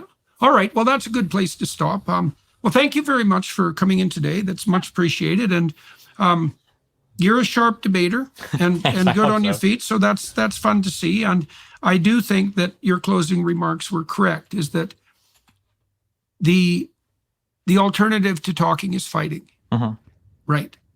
So when we stop talking, it's not like the disagreements are going to go away. Yeah. We will start fighting. Yeah. Right. Probably same for marriages too, even. Talking, right, absolutely. And talking can be very painful because a conversation can kill one of your cherished beliefs, and you will suffer for that, although maybe it'll also help you. But the alternative to that, death by offense, is death. Right. Yeah. Right. So better to substitute the abstract argumentation for the actual physical combat. For sure. Right. Sometimes like the worst relationships are the ones where couples fight a lot. And sometimes that's the really bad ones are where they don't fight ever. And then all of a sudden there's the couples who fight and reconcile are the ones that, yes, exactly. All right. Well, that was good. Thank you very much. And for everyone watching and listening on the YouTube platform, thank you very much for your time and attention. And we're going to spend another half an hour or so on the Daily Wire side. So if you're inclined. Son of a bitch. Well, I'm not signing up for the Daily Wire to see Destiny not say anything because he doesn't have anything to say. One more thing. We're going to watch one more thing. I hadn't watched this either. This is Destiny, I guess. Do you think Ben was commenting on his recent debates? They talk about Ben Shapiro and Jordan Peterson. So I'm just going to skip to the Jordan Peterson section. I don't really care too much about the Ben Shapiro one, although it might be interesting to hear his perspective. But since we just watched the Jordan Peterson one, that's the one we're going to go with. And then we're probably going to call it an early night. Like I said, I got to go to a wedding tomorrow. Remember, everybody, next week might not be a regular nightcap. I'm not sure yet if I might not have the time. But Thursday night goes to the movies live, Rumble, X, and somewhere else, maybe Odyssey. Oh, no, YouTube. We do that on YouTube. We're going to be watching, or talking about, rather, we will have watched Josie and the Pussycats. It's going to be me, my adopted son, Jeremy, and my cousin brother, Dan Prophet. This was the Dan Prophet pick, and we're going to be chit-chatting all about Josie and the Pussycats, which I think is actually going to be a really fun conversation. So I hope people tune into it. If you're going to watch it, I would suggest watching it on Rumble because there's a good chance that YouTube will block the stream because it's a movie about musicians and the music industry. We'll probably be listening to some of the songs, watching some of the clips, etc. So, yeah, look forward to that. And then I think the week after that, I should have up a new Goes to the Library for Cormac McCarthy's Blood Meridian. Me and Big Paul are in the middle of reading it and taking notes and getting ready for that. We're going to be recording that next Friday, so it'll probably be out the following Monday. But thanks for hanging out, everybody. Today that you finally dressed up for a podcast or interview, and it was a photo of you and Jordan Peterson. Yeah. I want to know how that conversation went. Was it more of a debate or a conversation that's not released yet because it was just filmed yesterday? So Destiny's back in his element, talking to young 20-somethings, able to hold court. I'm assuming this is probably going to be released before that. Maybe we could get some teasers. I didn't expect him to stand up. We got into a physical fight about 45 minutes in, which was crazy. It's hard to say who won exactly because no, I'm just kidding. It was definitely, it went from like conversation to like debate to conversation to debate to conversation. I think I was pretty happy with the level of combativeness. He seems like he's somebody that's able to ratchet it up and then kind of like bring it back a little bit and not be completely unhinged. I'll say there was like a 30-minute section on climate change, which I wish I could have been more prepared for because I was not ready for it to be a debate on climate change. He asked me for an example of like, Jordan Peterson just spitting out his general knowledge of subjects, and Destiny being like, "Oh, I didn't have 6 months to research and study." like in capitalism, do you know what an externality is? Yeah. Okay, so in when you're trying to deal with a policy, you might do a particular thing, or there might be a thing that happens, and there's an external effect that's not accounted for in your system. Sure. So like pollution, in my opinion, that's like the go-to good example of an externality, right? If you pollute a ton, you don't have to pay for it, so that's external to your system, and it's not factored into the cost. And as soon as I brought that up as an example, like, oh, well, here's an externality where government can help sometimes, then it was like, okay, well, the WEF and where they're trying to make us eat bugs, and Bill Gates and billionaires and the global elite and the UN are all trying to do this. What a disgusting mischaracterization of that conversation. Like, I guess if you don't speak in like little memorized talking points and paragraphs, like Destiny can't contend with a person that takes an issue apart and starts interrogating all of the parts of it and asking questions about it in an earnest and honest way too. See, this is why he was asking him those questions, trying to get him to say that he's like a conspiracy theorist. That's what Destiny was hoping to achieve there, because I think he saw the way the wind was blowing during the conversation. This kind of, I'm like, oh, Jesus. And then we did like a 30-minute thing on climate change. So, yeah. Why does he go from pollution to the World Economic Forum and all these other places? Like, what is their involvement in that? What is he saying that they're doing that's negatively affecting society? I mean, I get the eating bugs thing. I've looked into this. It seems very interesting. It seems like crickets are a good source of protain. Oh, boy. You could feed a lot of people. You disagree? No, you're going to get these people in your comment section now. I feel like it's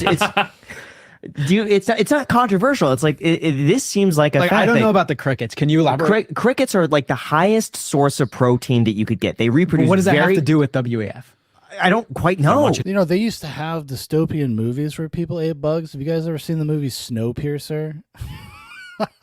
To get the poor people on the train to stop eating themselves, eating their babies.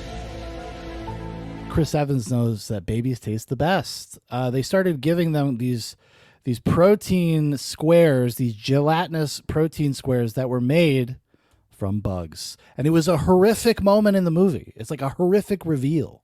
Like, oh my God, they're feeding these fucking people bugs while everybody else is dining out, eating steaks and blah, blah, blah, all the rich people. I swear to God. It's like, I don't know. Why do people have like visceral reactions to these kinds of ideas?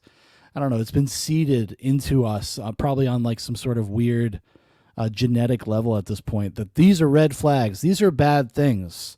When power structures and when governments and whatever start suggesting that you eat fucking bugs and that you're not allowed to have cattle and you're not allowed to go to grocery stores and you're not allowed to do these things, maybe you should question that. Maybe you should question it. Just for a second. You know, just for a second. And what are the long-term effects of eating crickets?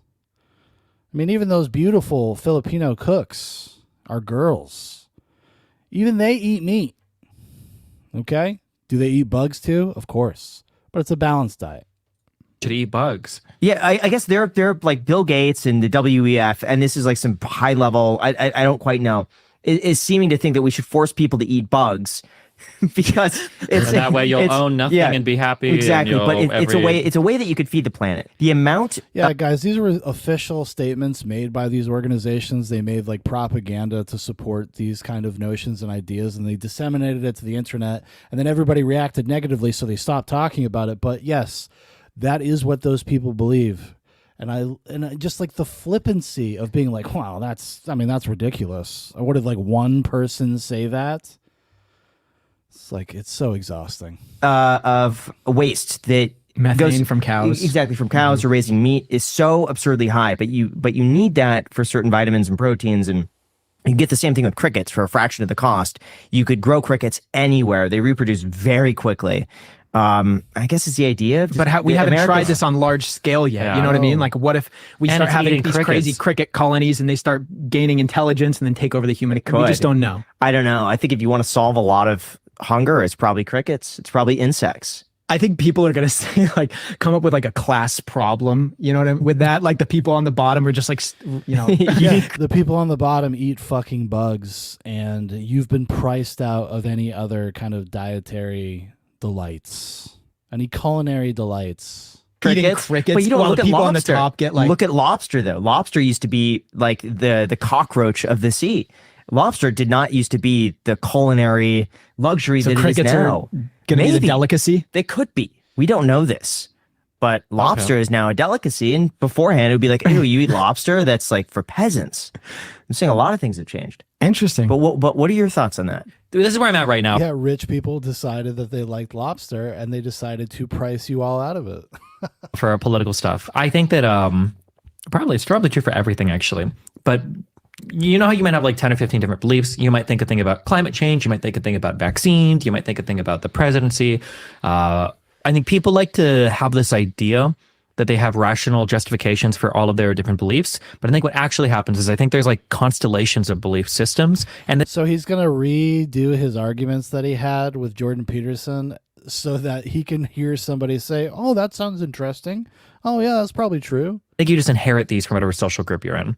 And when you go into that social group and you inherit the constellation of beliefs, all of these beliefs kind of sort of implicitly rest on every other belief. And it's not really changeable because if you pull out like one thing, it's like a Jenga tower, it all collapses. So when you talk to somebody, unfortunately, today about a particular subject, because of how homogenous and how huge these like political groups have gotten, I think you can make a lot of predictions about things that they believe about other things, and it all just kind of goes together. So if I ask you, for instance, about what you think about Andrew Tate, if you think that in Romania, if you think that the charges are trumped up and it's not fair what they're doing to Andrew Tate, you probably also believe that the WF is trying to control your life. You probably also... Don't you love this? It's just like, well, then you probably believe this, and then you probably believe this. It probably does so much carrying his arguments. It's fucking crazy. Why do you have to speak like this? also think the UN is like a corrupt organization. You probably think that we should support Russia over Ukraine in the war. You probably support Donald Trump. You probably think the mRNA vaccines were rushed and are making us unhealthy. You probably like there's like you probably think like trans people are fake. There's like 20 different beliefs that like everybody inherits just on their social groups. Sure. And that's how I feel about, so when climate change comes up, well, obviously this is the ruling global elite billionaire class that's trying to force us to, they'll quote that one article, own nothing and be happy. So we're a runner society. That's exactly. They'll quote that one article. That one article that says that. One ridiculous article. Who even cares about that? As if it was one fucking article. As if that was it. As if there isn't, giant seminars every fucking year where they talk about this kind of stuff. They all want to eat crickets. Yeah, Klaus Schwab. Oh, don't even get me started on it, right? It's always that type of thing, I think, yeah. That's really interesting. Chris Williamson brought this up when we collaborated with him, but he said if he knows about 3 things about a person and their ideology, and then he can pinpoint every other ideology, he doesn't really respect them. He feels like they're looking at life through an ideological lens rather than as an independent thinker, which I kind of agree. It's true. How dangerous is it when you notice yourself slipping into these, I guess, ideologies? And how do you prevent that? So I wouldn't say I lose respect for people. I think it depends on the kind of person you are. I think there's something that's really, really important to keep in mind. There's a couple of important things. Is one, we live in worlds where you need some sort of like ideological congruency with the people around you, or else you can't survive, right? So for me, and you can probably find me saying this, I'll say things like similar to what Chris Williams says, like I shouldn't be able to predict every single belief you have based on 2 tweets. That's fucking pathetic, okay? In my opinion. But I'll say that. But then also, I'm not surrounded by a whole bunch of people that are kind of enforcing that ideological homogeneity. Like, what if it was the case that I've got really strong opinions about Israel-Palestine that are probably out of sync with a lot of younger people today? Well, if I was going to school and I was 21, would I want to make those opinions known? Like, what if that means losing half my friend group? And you can't lose half a friend group. You probably lose your whole friend group because now people have to make choice on who to hang out with. And the decision for an individual in like a social group that requires some level of cohesion, that's going to be a really difficult decision to make. So I'm understanding of people that, you know, kind of have buy-ins to their social groups and need to believe certain things to maintain membership with those social groups, I'm sympathetic towards it. The less sympathy happens when I'm talking to like YouTubers or political figures. I don't like partisan people or people that have a strict adherence to a particular ideology in the are you self-loathing then? Is that your issue? face of all other things and all other like data or evidence. So like, for instance, like, I don't think it's bad to support political figures. I think that's fine. But let's say tomorrow, the most 100% rigorous, fact-finded, factual, everything about this study, it was just true. You knew it was true if you read it. And it says that like socialism is the best way to organize society, okay? Personally, I'm a capitalist, but if that study came out, okay, well, fuck it. I guess I'm a socialist. But if it really is the best thing, that's fine. But if you take somebody who's really smart, in my opinion, Ben Shapiro is really smart, but he's a conservative pundit, there's no way that he can ever make any concessions towards that particular thing because his audience are all conservatives. But it assumes also that he would want to, because he would lose his audience. Well, he says things that I mean, he just did that stupid fucking nobody should retire segment that he did on his show a couple weeks ago. I don't think Ben Shapiro is really too concerned what the rabble think of him. He's kind of like Destiny. He doesn't care what the rabble thinks. He cares about what like people that are of a status that he would like to achieve think of him, so that he can be brought into that in-group and then be more successful. Lose his paycheck, his money, his business, all of his employees' livelihoods will be threatened.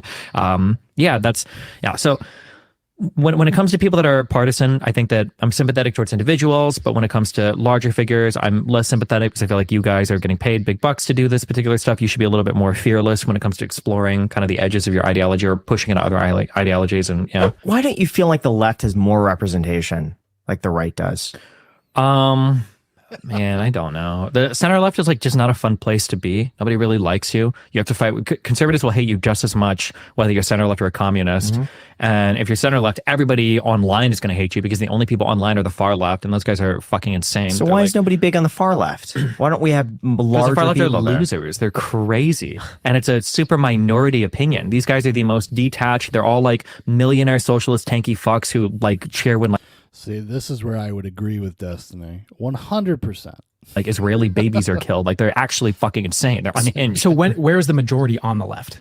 Like in the real world, it's probably like center left, but like Center those left. people aren't online. Like you don't find like black people between the ages of like 45 and 65 like aren't on Twitter, or like center left, you know, like cosmopolitan liberals and shit aren't really on like Twitter anymore. So why are it's like young, white, affluent, very, very far left, in college kids. These are the people that dominate social media, I think, these days. So what's the difference between that and people on the far right? Like, why are those people on the internet? I'm trying to figure out like what the commonalities People on the are. far right, I feel like aren't super on the internet. At least now. Sometimes Yeah, but why do they have the personalities that garner so many views?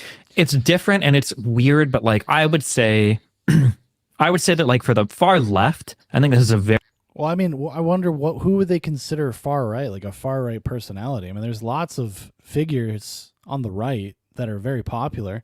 I think a lot of that popularity has to do with outreach and things that they build. They go to places, they do things, they go give talks, they have big, they have like CPAC, they have lots of institutional things that they do to kind of shore up their fan base, for lack of a better way to put it. But they're out there. They're like a material object that you can reach out and touch. Whereas a lot of these really hyper progressive, hyper left people aren't. Like their entire world just exists online. It's all abstraction. None of it's material. None of it feels real. It's probably hard to build like a real coalition of people under those circumstances. That's why they have their proxies, their avatars. They have like, the squad or other, the AOCs, people like that kind of go and carry water for them. But they're not that many of them because they don't do the work essentially, which I guess we should be happy for. very, very, very small minority of all Democrats, like less than like 3 or 4%, if that. It's very, very, very small minority. But on the right, I would argue that like for radical right, I feel like you're really mad at me. I think that anybody that supports Donald Trump, I think is fucking crazy. And that's like 85% of Republicans right now. Yeah, anybody that supports Donald Trump is a radical right-winger to Destiny. because there's no circumstances that exist in the world where Donald Trump might be like a salve or an alternative to doing things the way that we're doing them now, because it's working out so well, you know? I'm sure there's plenty of people that don't really like Donald Trump as a personality, but would prefer him as a president, especially because we did live under a Trump presidency and it wasn't that bad. Like he kind of governs like a median Republican, which I guess you could say that's good or bad. But he didn't do anything really wild or crazy like people expected him to do. He was actually way more measured, probably more measured than he should have been. That's why I'm really, really interested to see what a second Trump presidency is going to be like, because it's most likely going to happen. So they're way more visible. You see a lot more of them, but because a lot of them are literally ready to follow Trump off a cliff, they just are louder on the internet. Yeah, there is no like. I guess I'm complaining about being a center-left Democrat. Truly, being a center-right Republican is probably a more difficult place to inhabit, I would imagine. I would say it's difficult for us too, because we like to really have equal representation on the podcast. And it's difficult for us to find people on the left to have on because there aren't that many. And the people that we do ask, it's very difficult to get them to say yes. They've denied us a lot. Yeah. Yes. And then some people, like, we ended up getting them on, but it took months of scheduling. Whereas the people on the right, they're kind of just like, yeah, let's do it. Yeah. Why is that? Do you have any idea? I think right now, because they're pussies. And they don't want to have their ideas challenged. They don't want to risk looking bad or changing their opinion. They're very locked in. It's kind of like what he was talking about, the peer pressure element, the bubbles. Jordan Peterson, he talked about this a little bit with Jordan Peterson. I think when the left is kind of more in charge of like overall the media and they don't feel the pressure to be platformed because they are platformed, they probably don't want to jump on to controversial or debate platforms as much because there's more to lose, and their own audiences will attack them quite a bit for it. Like, oh, you're supporting them? Why are you there? They platformed this guy, or why are you in this show? You know, Myron from Fresh and Fit was just there. Like, these guys are white nationalists. These guys are red pill, like blah, blah, blah. So it's harder because people on the left will hardcore audit you for going on places that they don't approve or talking to people that they don't like. One thing that I've always found it really hard to grapple with is you think that if anybody supports Donald Trump, they're pretty much insane. Yeah. But that is still a significantly large population of a developed country of the United States. That's pretty crazy. So how do you not have this like shadow of a doubt, at least in your opinion, of like, okay, if so many people, and within this group of people, there are extremely intelligent people, they're very thoughtful people, they're very charitable people, they're very like open-minded people. Find me some, and I'll show on this podcast we can talk to them. I don't believe that there are very intelligent people that support Donald Trump, but they do it with their head in the sand. Or if somebody were to say something like, listen, okay. This guy literally goes on streams and defends Joe Biden, saying that no, he's really virile, and he's like, there's nothing cognitively wrong with him, and he's just an old guy. That's why he shuffles the way he does, and it's not really a big deal because really what matters are his policies. And for some reason, Destiny thinks that these are all good things because, again, just like most people like Destiny, he's completely fucking insulated from the effects of them. In fact, Destiny lives in fucking Florida, which, you know, spoiler alert, newsflash, Florida has become incredibly red, incredibly Republican, incredibly based. So shouldn't he want to get out of there as quickly as possible? Be in some sort of MAGA hellscape down there? Yeah, Donald Trump is all these things, but like the tax cuts are good. And I like the economy a little bit more because he like tries to deregulate something. Like, okay, fine. I like the economy a little bit more. Holy shit. When was the last time do you think Destiny even stepped into a fucking grocery store? He has a personal chef. He's a personal chef that comes to his house and makes him meals. And he kind of flexes a little bit. Sometimes he lets him come on the stream and give him his food. And he says, oh, thanks, buddy. Love you. Have a good day. What are we having for dinner? But here's the thing. Yeah. South Park did a great episode where you have like a turd sandwich and like a piece of diarrhea. I don't know. And you have to choose between the turd sandwich and the diarrhea. It's a turd sandwich and a douche. If you have Trump and someone else, I'm just giving an example here, and you don't like someone else, doesn't that then by default you're going with Trump? Does that make you but that's insane? only if you're dumb enough to think that your choices are two things that are essentially the same. Like I said, I understand why some people... No, they don't think that they're essentially the same. They think that they're very, very fucking different. For Trump, like when I say that they're crazy, I don't necessarily mean like in a malevolent kind of way, or I'm sorry, malicious kind of way. Usually they just don't know anything.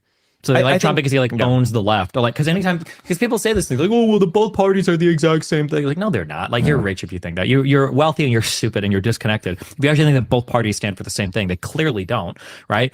Abortion or Supreme Court justice picks are a really big example of that. Their support for like same-sex marriages are a big example of that. The difference in the types of legislations that both people have passed is a huge example of that. The different approaches to foreign policy are a huge example of that. Like yes, and people disagree with your prescriptions for those topics.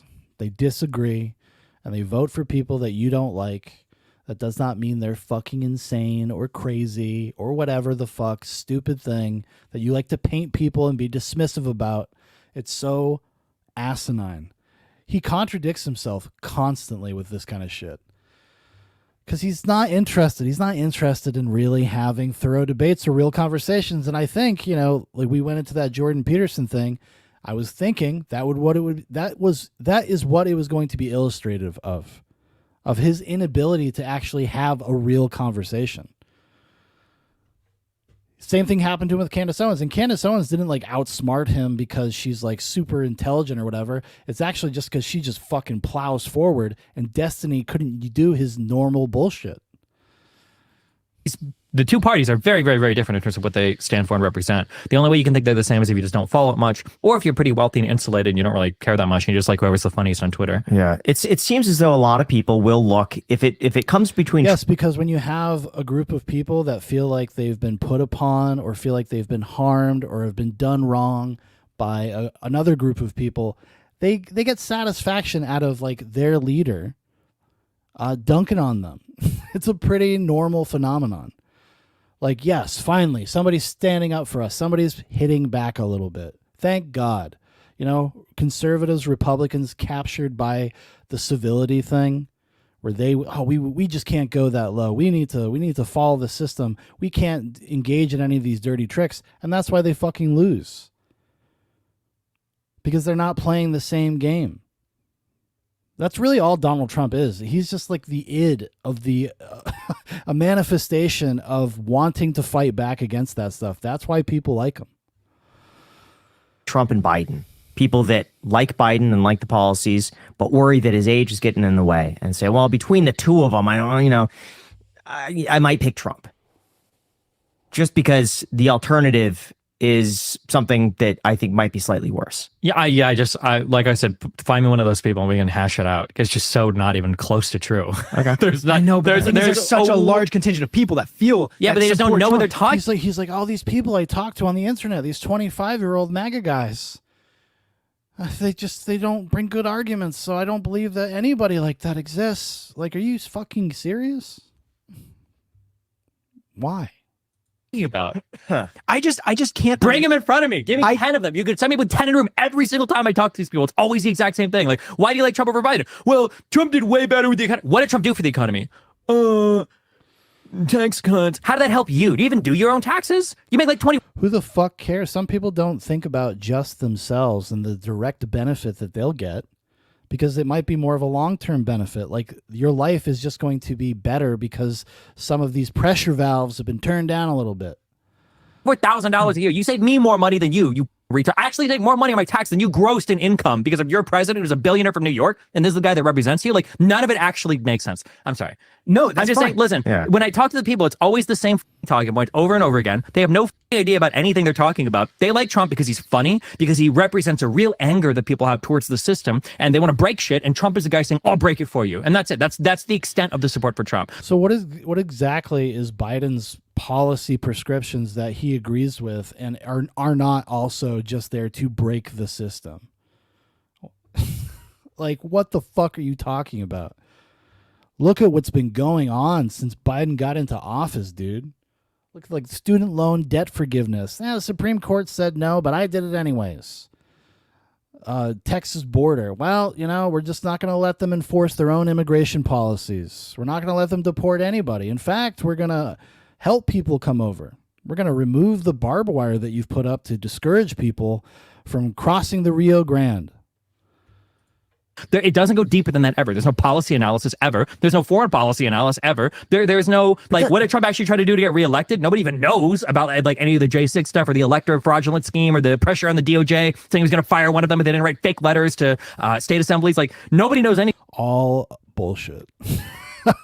Destiny's like, he's really come down with a serious case of TDS because he's going full partisan hack for this election season. He was told by like a parade of lawyers, like, dude, this was not a coup. This is not an insurrection. Legally, from the point of a legal perspective, like, you don't like it. Sure. That doesn't mean that it was the thing that you would like it to be. And here's why. And they'd painstakingly for like hours explain it to him. He's like, I just don't feel that way. I feel differently. What if this happened? Then probably this other thing would happen. It's just like, well, none of that did happen, Destiny. So who cares? Any of these things. They just like Trump because he's funny and he seems But like that means relatable. he's playing a better social game. So at what point does that need to be acknowledged, that he is somehow appealing to people's innate feelings of, you know, wanting to join him? Yeah, I mean, well, there's two things. Well, one is it might end him in federal prison. So, I mean, depending, because he maybe play the game a little bit too much. Or two, people need to do a better job on the left of representing their ideas. And it can't be, you know, average age. No, they can't just, you know, they can't just be blasting it out of every media apparatus. That's not enough, guys. They're not getting their ideas out there enough. Every fucking movie, every TV show, every video game, most popular music, every fucking celebrity, all on board for leftist policies. And they just can't articulate it. They just can't get the ideas out there enough. I don't know. 72-year-old white guy that goes on TV to talk to people. Yeah. At any point, do you think it's in the people's best interest to limit free speech? Yeah, of course. And where do you draw that line? I don't know. It's a hard one to draw, but like obviously there's tons of limits that we all agree. I can't make plans with you, for instance, to go and kill somebody, right? And then go buy something to do it, right? That's conspiracy to commit murder. Conspiracies to commit crimes are arguably, it's just a speech element and then one step taken towards the crime that's not illegal. The obvious, like shouting fire in a movie theater is illegal. You know, leaking classified information can be a crime. Like, yeah, I mean, there's a lot of free speech things that are crimes. Yeah, I don't know. It super depends. There's the Brandenburg v. Ohio standard for inciting a riot. Like, you've got to have the intention of inciting a riot and know that your words will cause a riot or whatever. There's got to be like imminent lawful or lawlessness that you're encouraging people to do, etc. Yeah, I don't know. That's very broad. It depends on, you need a specific example of, yeah. How would you limit where to platform somebody, or where they fall on that you even want to give them a platform to talk? I'll platform anybody. I think, well, if it's popular enough, I think you should always be talking about it, right? If there's like a guy who thinks he's got like a rock solid argument for why we should sacrifice children to the sun god, and he's got like 0.0001% popularity. Yeah, but that's what your particular side and beliefs lead to. So literally sacrificing hundreds of millions of poor people to a sun god, essentially. Probably wouldn't platform this guy. But for Donald Trump or all of the stuff relating to conservatives there, these are all very, very, very popular beliefs. There's a large segment of the United States population that believes in these things. So the idea that you wouldn't platform that when, 30-40% of Americans believe it is insane to me. I agree. I'm not a huge fan of the word platforming or platform, which I feel like it's kind of exploded in usage in the past couple of years. How could you have this person on? You're just platforming these ideas and stuff like that, which I think is just like, I think that thought, if you're thinking that's like plagued your brain. I think the argument is that you're exposing this person to a wide range of people who may never have seen this person. And because we're the ones to introduce that person to a new audience, they might take on those beliefs. But how do you know you're right and they're wrong if they have support from like, a non... Well, to the person who disagrees, everything that person says is bad. Right, but I'm saying it's up to them that's having that thought. If you recognize that thought, then you should probably look inwards and question that thought. Yeah. I think it's also a matter of like how equipped is that person to deal with it versus you. Like if I was the world's most intelligent flat earther, I could probably beat you guys in a debate about flat Earth, right? Yeah. I would say the same. Yeah. I don't think I would win a debate against the world's best flat earther. I don't know everything. The world's best, probably not. Yeah, and that's probably true of almost every conspiracy. I think I know a lot about like Russia, Ukraine, Israel, Palestine, vaccines, but the top experts in any. It's like I know a lot about these things. I've been reading about them for the past 6 months, so like I'm pretty well versed, guys. These things could probably say almost anything to me, and I don't know if I could counter it. So if I have very strong moral beliefs about how I think we should feel about, say, like vaccines, I'm not going to bring on like the world's best anti-vaxxer, because I'm probably going to get crushed in that argument unless I do a lot of very particular research for this particular debate. So I wouldn't want to like give this guy access to my whole audience where I can't counter a single thing he says. So I think that's fair. Sometimes I think it's just the way you say it and with the confidence. If you say something with like 100% conviction, I almost can't disagree with it, because I could just say, well, my experience is different, but if you believe that to be true, sure, go for it. But I don't agree, and just leave it at that. But I think a lot of people want that. And if you say it in a very fluent way, people say fluency is a proxy for accuracy, which I kind of agree with. Interesting. It depends on what you mean by fluency, but I probably agree with you. Like if you're able to just kind of like go and just maintain a good, I would agree. I'd agree. The way that you talk. Do you think journalism is failing America? A little bit, but I also think America's failing journalism. I think that they're very reciprocal. Like they feed back into each other, and the type of journalism we have today is very much a response to the type of things that Americans want to see. And I think we all kind of have to do a little bit better in moving towards a more responsible future. So who's it up to first? I would argue the journalists. It's up to so we should set higher standards for journalists. Well, when you say we should set higher standards for journalists, that makes it sound like the people need to move first, because we're setting the standards, You're right. Yeah. So you'd say it's the government needs to set higher standards for journalists. No, journalists need to set higher standards for journalists, I think. But why would they do that when they're financially incentivized otherwise? I know, it's a hard one, right? So how do you? But why would the people do it when the people like watching people screaming at each other and being the most part of the problem? That is the problem. So because our media became a bourgeois gossip rag, writ large. It's all nepotism, people that shouldn't be in positions, people that shouldn't be editors, etc., getting into places of power in the media, controlling the institutions. It's over, bro. So they feed back in. That's what I mean when I say feedback into each other, because that financial incentive is the feedback mechanism, and then for consumers, it's the consumption lever that's their feedback mechanisms. Dude, I can't listen to this anymore. This guy sucks. Anyways, that's going to do it for me tonight, everybody. It's about 1 a.m. That's when I turn into a pumpkin, as Prophet would say. So anyways, thanks for hanging out, anybody that made it this far. And yeah, we'll be back next week. Again, not sure if there'll be a nightcap, but there will be a Goes to the Movies live. Gonna be talking about Josie and the Pussycats. And yeah, we'll definitely see you then. Adios. I gotta find an outro here. Oh my goodness. Goodbye.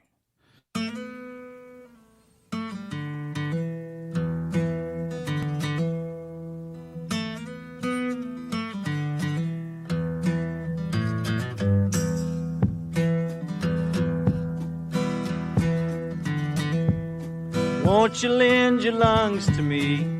Mine are collapsing. Plant my feet and bitterly breathe up the time that's passed. Breath I'll take and breath I'll give. Pray the day's not poised. Stand among the ones that live in lonely indecision. Fingers walk the darkness down. Mine is on the midnight.